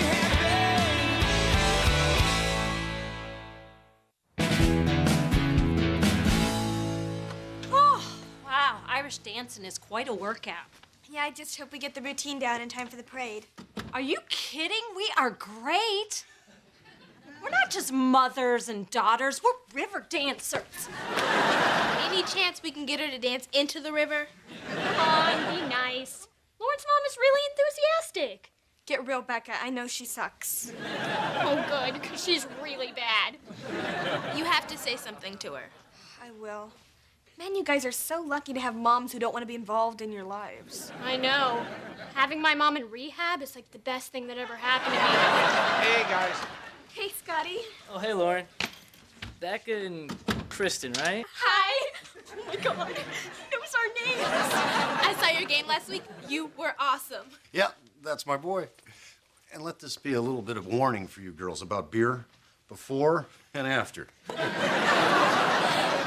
know. Okay, bye. Oh, it was fun watching you at the batting cages, Scotty. That's quite a swing you got there. Yeah, highest batting average on the varsity team.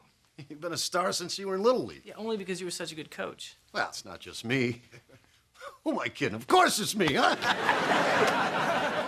Hey, Dad. Hiya, champ. Ow, ow. Dad, you're crinkling my tissue paper. Hey, Brian. Oh, hey, Scotty. That's some fancy tissue paper you got there. Yeah, it's for my float, but it's all wrong. I asked for Kelly green, and they gave me sage green. Who ever heard of a sage leprechaun? There goes my whole color scheme. A float? Yeah, Brian and his engineering club buddies got picked to design a float for the, God, I need a beer. Where you been? Fitz and I took our boy Scotty to the batting cages. Now we're gonna watch the game. Did you just say our boy? Judy, don't twist my words around. All I meant was I want Scotty to be our son. Bill, you have a son, and he's out back working on his project, and I'm sure he could use some help. But it's a float, and it's still daylight, and there's neighbors. You know, it wouldn't kill you to get involved with your son's interests, like Fitz is with Scotty. Hey, Mom, can we talk? And like I am with Lauren and her Irish step dancing. It's made us closer. We have a blast watching those other moms try to dance. Some of them do not have a clue. Not a clue. Did you want to ask me something, sweetie? No, Mom, I just wanted to thank you for being so involved with my life. See? She had tears in her eyes. Well, it's easy for you. You both like dancing. I'm stuck with float building, which Brian wouldn't be doing if he had friends like Scotty. It's those kids out there. They're a bad influence. Those boys are good kids, Bill, and they're probably a lot cooler than you give them credit for. Hakeem, watch out! Oh, God, nerd down! Oh, Hakeem is using the nail gun? Oh, no. And the neighbor's cat ran right by him. He's horribly allergic. All right, you know what? Don't panic, Donald. Why don't you take him home? Let's go. Do you need me to call your mom? Oh, my mom's not home. She's over the Pacific right now. His mom's a stewardess. No, she's on the International Space Station. Wait, we don't have our helmets. Safety be damned.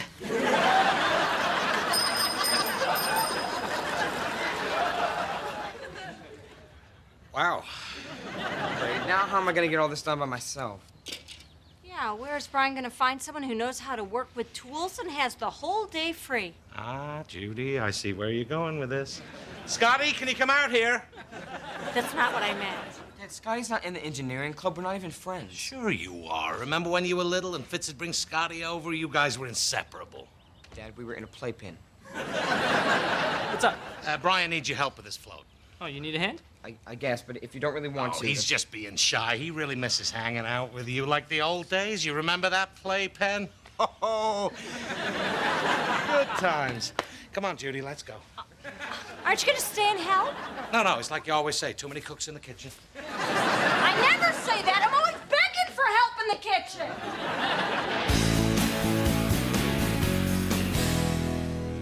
Hey, how was dance practice? Kinda weird. The dance teacher moved me all the way to the back line. Why? You know what I'm afraid of? That I'm showing up the other mothers, making them look bad. You're making us all look bad, Mom. Oh, Tina, honey, let's go get your medicine. Yay! Oh, your mom. Step dancing. She showed me some of her moves yesterday. So you know she's awful. Oh, yeah. Could you break it to her for me? No. I love your mother very much and would never do anything to break her heart. You just want to see her make a fool of herself in that parade. Yeah, for 2 whole miles. You taking off? Yeah, I gotta go buy a video camera. Hey, Brian, how are you guys coming along with the float? Not so good. Donna was late, and Hakeem's still going through the school dumpsters. He left his retainer on his lunch tray. Scotty, I bet he was a big help. No, that didn't work out. Well, oh, really? Because, Fitz and I were hoping you guys had hit it off so we could all go out together. Scotty did want to go out, but I don't think he wanted you two along. Yeah, Bill. Kids don't want their dads tagging along. No, Scotty didn't just want to go out with me. He wanted to go out with me. On a date. You mean a double date? No, a boy-on-boy gay date. Apparently, Scotty's gay. What? Are you sure? Scotty, no, he's a guy's guy. Yeah, and he was hoping I was the guy. So he thought you were gay. Yeah, isn't that outrageous? Well, isn't it? Yeah, yeah. I always thought I had a pretty good gaydar, but I never would have thought Scotty. Yeah, this blows my mind. And poor Brian, he must have been so uncomfortable. On the other hand, it's not every day you get asked out by the captain of the baseball team. Oh, what about Fitz? Well, at least we'll have something in common. Sons we just don't understand. Yeah, but then again, who knows when Fitz will find out? Hey, Fitz, pick up. I guess you're not there. Anyway, get this. What are you insane? You can't leave him a message. Oh, no, I guess you're right. I should probably break it over a few beers, some calamari. You can't tell him at all. He is so close to Scotty, this could devastate him. How can you say he's close to Scotty when his son has this huge secret? It's Scotty's secret, and he will tell his father on his own time.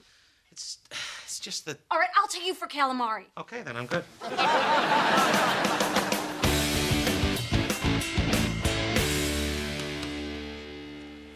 Hey, Dad. Hey. You know what I really admire about you, Dad? Your relationship with Mom. You're so open and honest. I'm not telling her she's a crappy dancer. But, Dad, you don't have to be out there with her. It's gonna be so embarrassing. Please, when I was in 3rd grade, my mother showed up at my school to bring my lunch in curlers and an open robe, so boo-hoo-hoo. Lauren, can you get that? Boo-hoo-hoo. Hey, Bill. Oh, hey, Fitz, what are you doing here? I thought I'd stop by. It's been a while. I mean, I haven't even talked to you since the day we went to the batting cages with Scotty. Oh, yeah, Scotty. He's, Yeah, well, thanks for coming by. Can I come in? Yeah, I guess. I'm just watching wrestling. Oh, wrestling. Oh, this is great. Yeah, there's nothing like watching two guys go at it, huh? Maybe we should check out the baseball scores. Oh, speaking of which, you should have seen Scotty play last night. Big homer. So Scotty's up, right? First pitch goes wide, ball 1. Second pitch, high and inside. Now, Scotty's got 2 balls on him, right? So he's just laying back, waiting for a big fat one right up the middle, huh? Sure enough, wham! Right in his sweet spot. He really caught the pitcher with his pants down. And back to wrestling. So, how did Scotty and Brian make out the other day? What? Scotty still helping him with the float? No, that didn't really work out.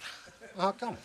Well, they're really 2 different people. You know, Scotty's a big athlete. Brian's kind of nerdy. Wait, is Scotty picking on him? Because I know how these hotshot baseball players can get, and I don't want my son being one of them. You know what? I shouldn't have said anything. No, it's not right.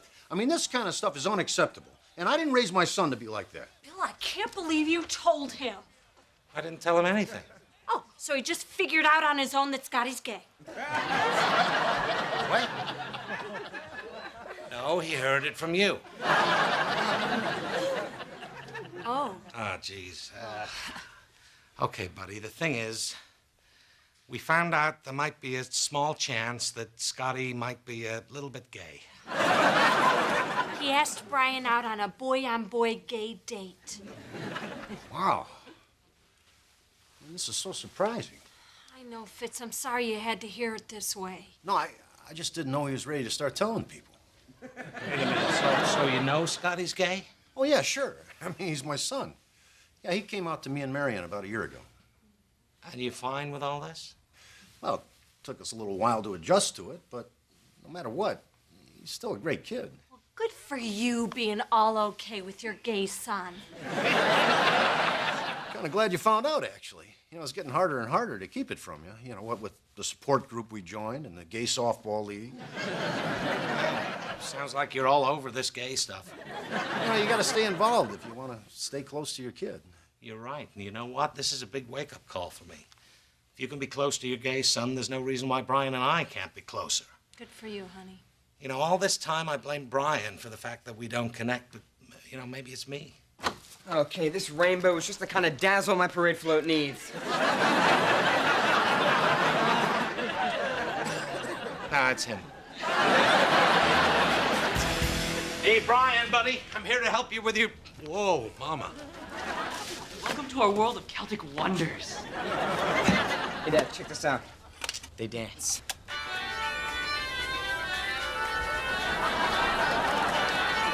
Hey, you were right about the sage. Would have made it look stupid.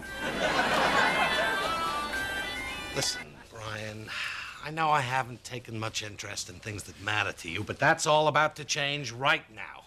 What can I do to help? Okay, well, I've got to go buy some more paint, so I guess you can put the Jefferson High sign up at the top of the rainbow if you want. You got it. Good, because, you know, now that I think about it, it's the only thing that connects the float to the school. He's right. We should have found a way to represent the school more. I guess we just got intoxicated by our love of Irish lore. Let me give you fellas a tip. Someday, when you start dating... Ah, forget it. Good luck with your studies. Hey, Lauren. Check it out. Pretty cute, huh? Yeah, I guess. Are you sick? I guess I might be catching a little bit of Tina's cold. You really think so? Honey, don't worry. I wouldn't dream of letting you down. We are going to be dancing side by side in front of thousands of people and on TV, and everyone will know. You're a horrible dancer. What? Oh my God, I'm so sorry I said that, but you're horrible. You can't dance, and everybody knows it. Oh, that felt good. Huh. I had no idea. This doesn't mean that you still can't be part of the parade. Well, I don't want to be one of those losers that just holds the banner. Then I guess you can't be part of the parade. Okay, I got the paint, so let's get... Oh, my God! That's right. Your old man came to the rescue. My float! What did you do to my float? Well, I was putting up the sign, and I remembered what you said about needing to tie in the float with Jefferson High. And I thought, what says Jefferson High more than their championship baseball team? Dad, I can't believe this. I worked so hard on it, and now everything is ruined. I was trying to help. I made it better. No, you made it into what you wanted it to be. I don't like baseball, Dad. I'm not Scotty, and I'm sorry if that's a big disappointment to you. Calm down. We can put it back the way it was, but first let me show you what it can do. I'll tell you, the crowd is going to love this. Okay. Look at this swing. Swing and a miss. Swing and a miss. Okay, change it back. Just a second. And he swings for the fences.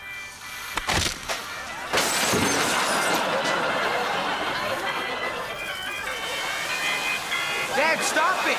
Don't panic.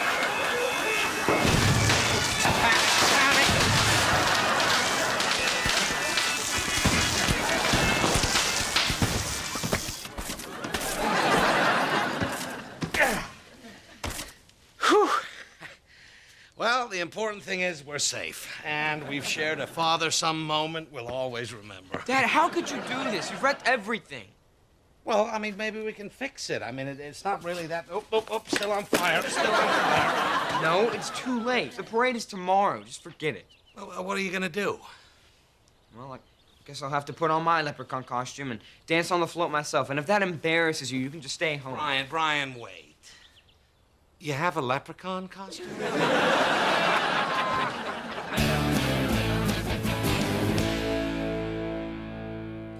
Can't believe I'm not going to be dancing in the parade. I'm so disappointed. Yeah, you're not the only one. Thanks, sis. Here. Look at this video from Cousin Steve's wedding. Bad dancing my ass. I'm tearing up that dance floor. Yeah, but from what I remember, he also tore through that open bar. And do you remember prom? People formed a circle around me and cheered me on. And that's even before my boob fell out of my dress. Yeah, you were pretty messed up that night, too. Hey, maybe you can only dance if you're messed up. Oh my God, that's it. If I want to be a really good dancer, I have to be hammered. Judy, you've got a cold. It's not like you can go out and get drunk. Well, I'm already a little lit, you know? Tina's right, this stuff rocks. Where's my, Sitcom? Ah, screw it.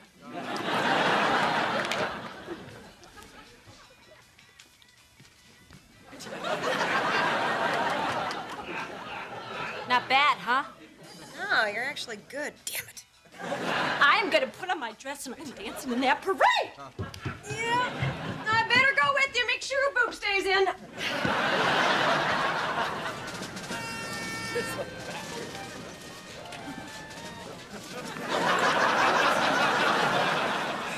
So, I think I'm all set. How do I look? Like the bravest man I know. We'd be up there beside you if we didn't both suffer from horrible motion sickness. Looks like they're starting. Better get on the float. Not without me, buddy. I changed my mind. You're the bravest man I know. What are you doing here? I'm here to help you with your float. Your way, right here in front of thousands of people. And on TV? Ah, crap.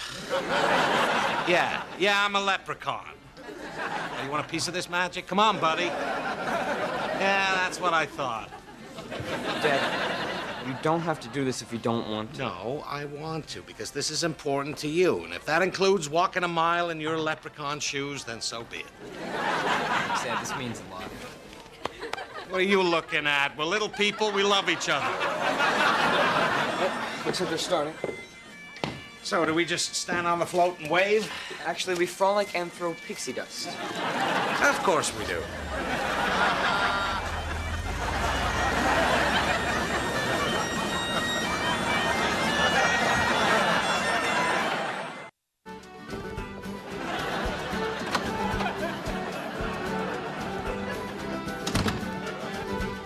What the hell?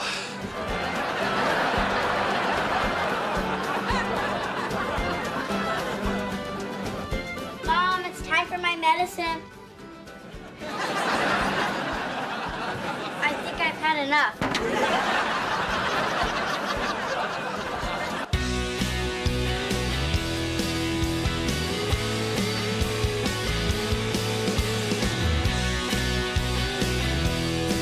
I wouldn't have it any other way, 'cause you make me happy.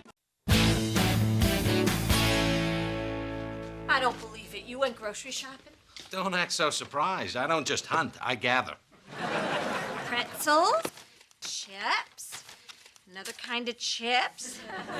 Did you gather anything that wasn't fried or Crunchalicious? Bought some fruit. In fact, it says here there's 12 feet in every box. There you go, Tina. Have some mango banana mataz. Thanks, Daddy. Hey. Honey, is that your new cheerleader sweater? Yeah, what do you think? Oh, it looks great. All the times I prayed to God he'd get into a cheerleader sweater. I probably should have been more specific. Lauren? What's wrong? I auditioned for the fall dance show, Dance-tastic. Didn't get in. Aw, you must be so disappointed. I am so sorry, honey. It's not fair, Mom. I haven't gotten into one thing that I've tried out for this year. I mean, I used to be popular, but now that I'm in high school, I'm just a big loser like Brian. I heard that. What about trying out for the band? You still have your clarinet? I stunk at the clarinet. Besides, I can't find the stupid mouthpiece anyway. What are you looking at me for? I'm just gonna get some. Hey, how did this get waved? Yeah, your father found it. Why don't you give the band one more try? Great. Maybe the kid who plays the oboe with the runny eye will have a crush on me. His name is Hakeem, and he has an overactive tear duct. Oh, poor kid's having a tough time in high school. There's got to be something we can do. Well, having a few beers would make me feel better, but that still leaves Lauren. Well, we should go talk to her dance teacher. Maybe she'll change her mind. Since when are we the parents who run to the school and cry foul every time our kid has a problem? Okay, let's go. I'll drive. Bill, the school's closed. No, I'm talking about anywhere. Still in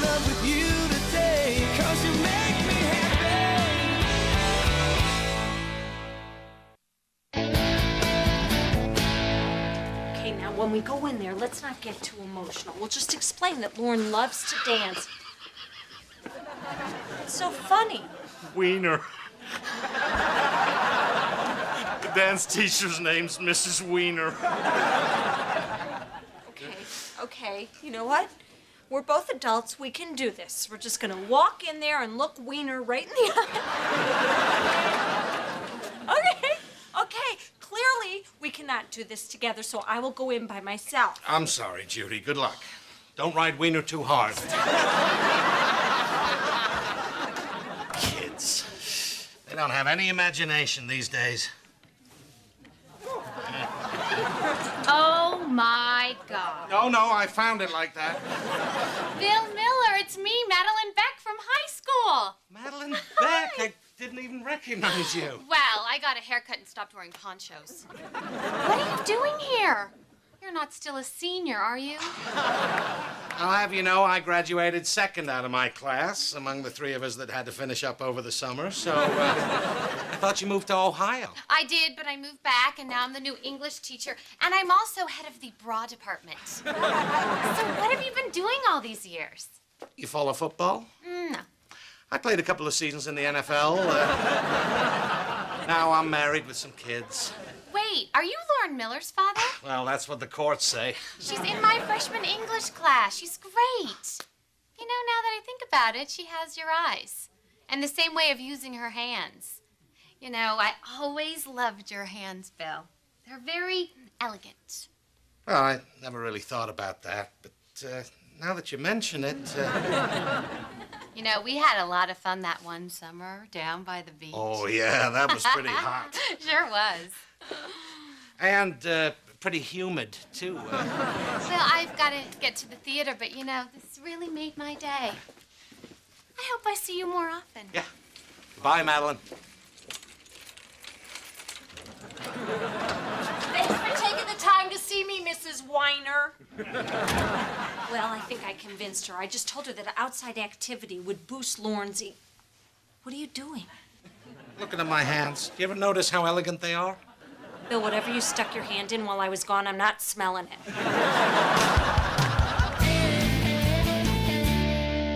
Madeline Beck? The girl with the ponchos? I haven't seen her in years. Yeah, she's teaching drama there now. You know, we went to grad school together. He didn't go to grad school, Fitz. Traffic school. So was it weird seeing her again? I mean, what with your sensuous past? Look, it was a long time ago, and it wasn't that big of a deal. I don't know, Bill.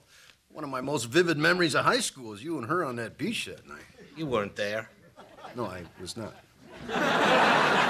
Dance teacher that Lauren needed to feel accepted, and she really seemed to understand. That's great, Jude. Can I get by? Okay. Does your wife let you put your feet up on the coffee table? My wife doesn't care where I put my feet. It's my hands she's got rules about. Oh my gosh, you will never believe what happened to me today. The drama teacher asked me to audition for the play. How about that? Drama? What happened to dance? I don't know. But anyway, so I did, and she gave me a part. I even have my own monologue. That's terrific. So, here's some permission slips and stuff you guys have to sign. Mom, could you come help me with my lines? Sure thing, honey. Well, I guess the dance teacher had a little talk with the drama teacher, and now everyone will see what a talented daughter we have. Hide that damn clarinet. Way to go, Bill. Way to go, what? I think Bill had a little something to do with Lauren getting that part in the play. Fitz. No, I think Judy got Lauren that part. Bill might know the drama teacher a little better than you think. Way better. On a red beach blanket to the sweet tunes of REO Speedwagon. This is how I imagined it happened. Wait, who's this drama teacher? Madeline Beck. Madeline Beck with that weird girl with the ponchos who used to have a crush on you? Yeah, can we just drop it? So you think that she gave Lauren the part in the play because of you? Okay, you're out of your mind. Check out the note she wrote. Bill, I hope you'll be able to help out backstage. We've got a lot of catching up to do. Love, Madeline. P.S. Chicka chicka wow wow. So how close close were you to Madeline back in high school? Not that close. I guess I just left a big impression on her. More like an indentation. Oh my God. You and her did it? Just once. Well, one weekend. Well, does Judy know about this? No, and don't tell her. It was a mistake. It happened a long time ago, and it had only hurt her feelings. Linda, I'm her everything. And then some. No, don't worry. This lady can keep a secret. Like the time you scraped the car door on that mailbox and you spent a fortune trying to get it fixed real fast so she wouldn't find out. I didn't do that. Oh, that was Judy. Okay, don't tell her I told you. We hunger, but it is for justice. We thirst, but it is for... Dad? Freedom, honey. Okay, kids, that's it for today. I'll see you all tomorrow. Hey, this is really coming along. It's so great having you around, Bill. Well, I'm having a great time. Really? I'm so glad to hear that. Well, a good time. Certainly good. Good for now, because, right now is really all we have. You have some paint on your face. No, right here, sweetie. Wow, you have really soft skin. I use moisturizing lotion. Well, don't ever stop. Bill. Judy, hi. What are you doing here? Well, I came to get Lauren. I didn't know if you'd have to stay late. No, I'll bring her home. You head on out, beat that traffic. Well, there is no traffic. Exactly. So now's the time to make your move. Bill, if you could spare a minute, I need to talk to you about our son. What?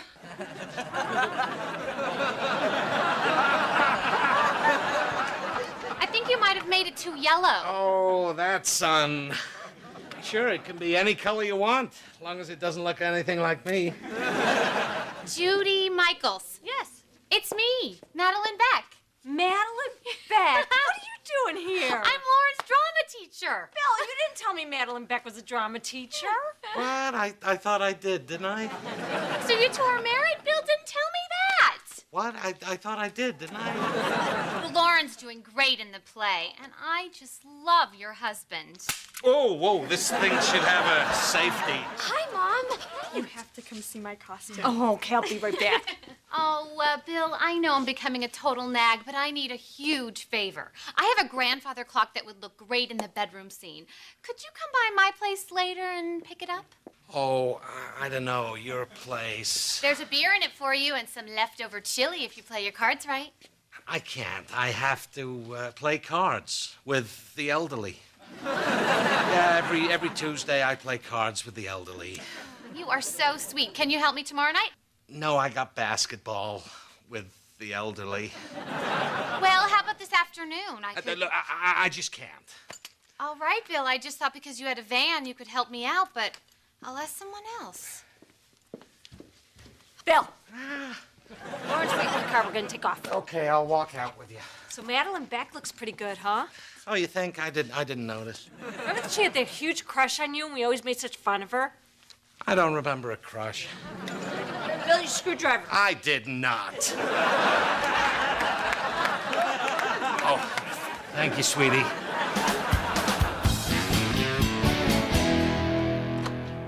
Hey, how'd rehearsal go? Not so good. Miss Beck cut her monologue. She said the play was running too long. Now I'm just a stupid villager with no lines. Well, you still have to act. You have to stand around and look stupid. I'm not a stupid villager. Never mind. I feel so bad. That part meant the world to her. We should go down and talk to Madeline first thing tomorrow. Judy, we can't go down there. Well, if you don't want to go, fine. I'll go by myself. No, you can't. Why not? Because I know why Lauren lost her monologue. Why? Because of my baby soft skin and my elegant hands. What? I think Madeline gave Lauren the part because she has a thing for me. And she took it away because Billy doesn't play that game. Would that game be I'm nuts? Believe me, I'm picking up vibes. Everybody always talked about vibes. I never felt vibes. Judy, these are vibes. Are you sure? Yeah, I'm sure. She wrote me a personal note. She invited me over for chili. To her house. At night. when the sun goes down. I know what night is, Bill. And the day after I say no, she takes Lauren's monologue away. Well, maybe she is hitting on you. Well, you know what you gotta go do? Yeah. Tell her I'm a married man and she should keep her hands off. No, you gotta go down there and shake it for her. What? You gotta get Lauren her monologue back. It seems so wrong. Oh, please, Prudence. You think it's an accident I wear a halter top every time we buy a major appliance? I thought you were just wearing that so I'd go to the store with you. They serve many purposes. So your hot wife wants you to go down to the school and flirt with your daughter's hot drama teacher? My wife has a cow when I hang on to Mrs. Butterworth's bottle too long. It's only to get Lauren her part back. Or Judy's feeling saucy, and she's just using Lauren as an excuse so you'll invite Madeline home for a little chicka chicka wow wow. Just whatever you do, stick around, make sure she doesn't start anything. I'm on it. Oh, hi, Madeline. Where's all the other parents? Oh, I canceled the rehearsal this morning. I must have forgotten to call you. But I'm glad you're here. I could use some help with the sets. Fine, that's why Danny and I are here. You remember Danny Fitzsimmons from high school? Oh, yeah. Hi, Danny. Yep, Danny's gonna hang around here and help. Yep, that's what I'm here for. That's great. Could you go buy some paintbrushes? Oh, sure thing. I'll see you later. Bill, could you lay down on the bed? What? I've got to make sure the lighting's right in the bedroom scene. Oh, okay.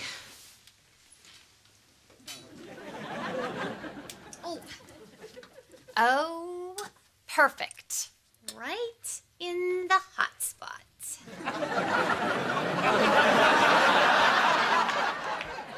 Is something wrong? You look tense. Well, I have kind of a problem. Lauren's feelings were really hurt when you cut her monologue from the show. Oh, that's right. You know, this could be the answer to my problem. Amy's got mono, and I need someone to play the part of Tess. Maybe Lauren could do it. Oh, that'd be great. Oh, it's a really big part, though. She might not have time to learn it. I'm sure she'd be willing to do whatever's necessary. Well, she is a very bright girl and a heck of an actress. Oh, but there's no time to change the costumes. Are you sure? Of course, they are about the same size. You know, it's worth a shot. Oh, I think so, too.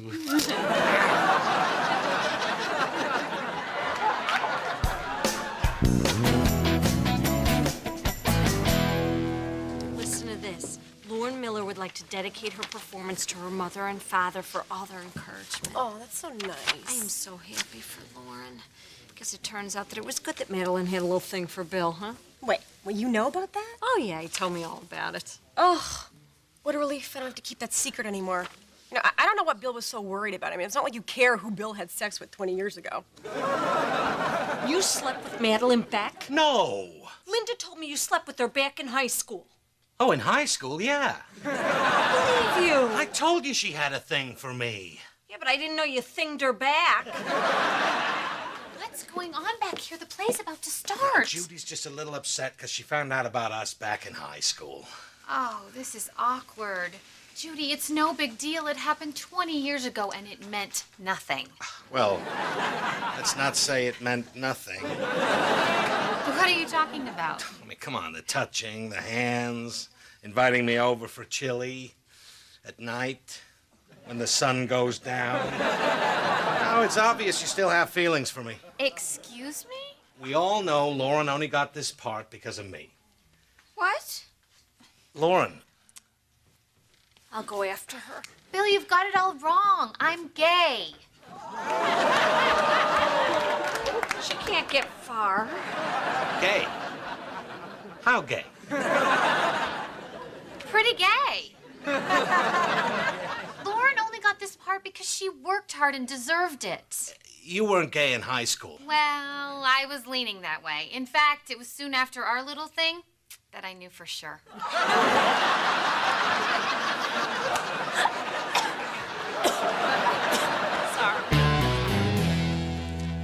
Lauren? Go away! on, Lauren, open the door. It was a misunderstanding, I swear. Okay, if you're not gonna open the door, I'm gonna walk away. Goodbye.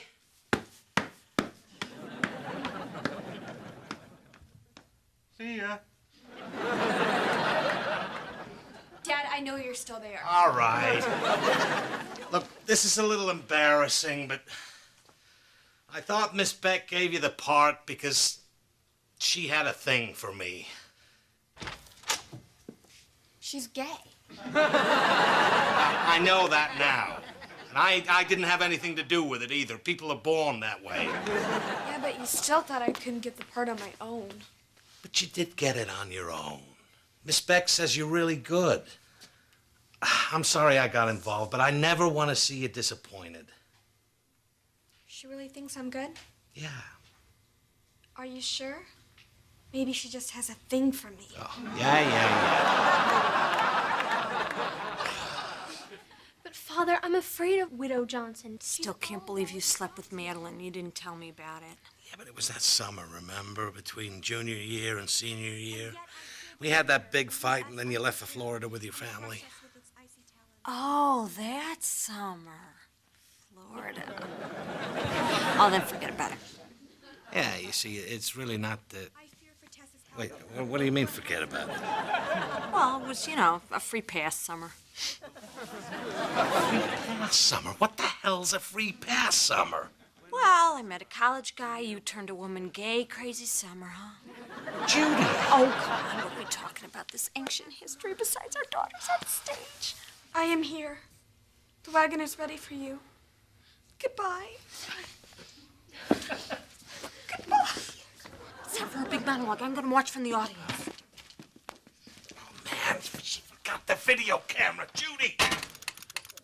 These days have been crushing our crops. I can be silent no longer.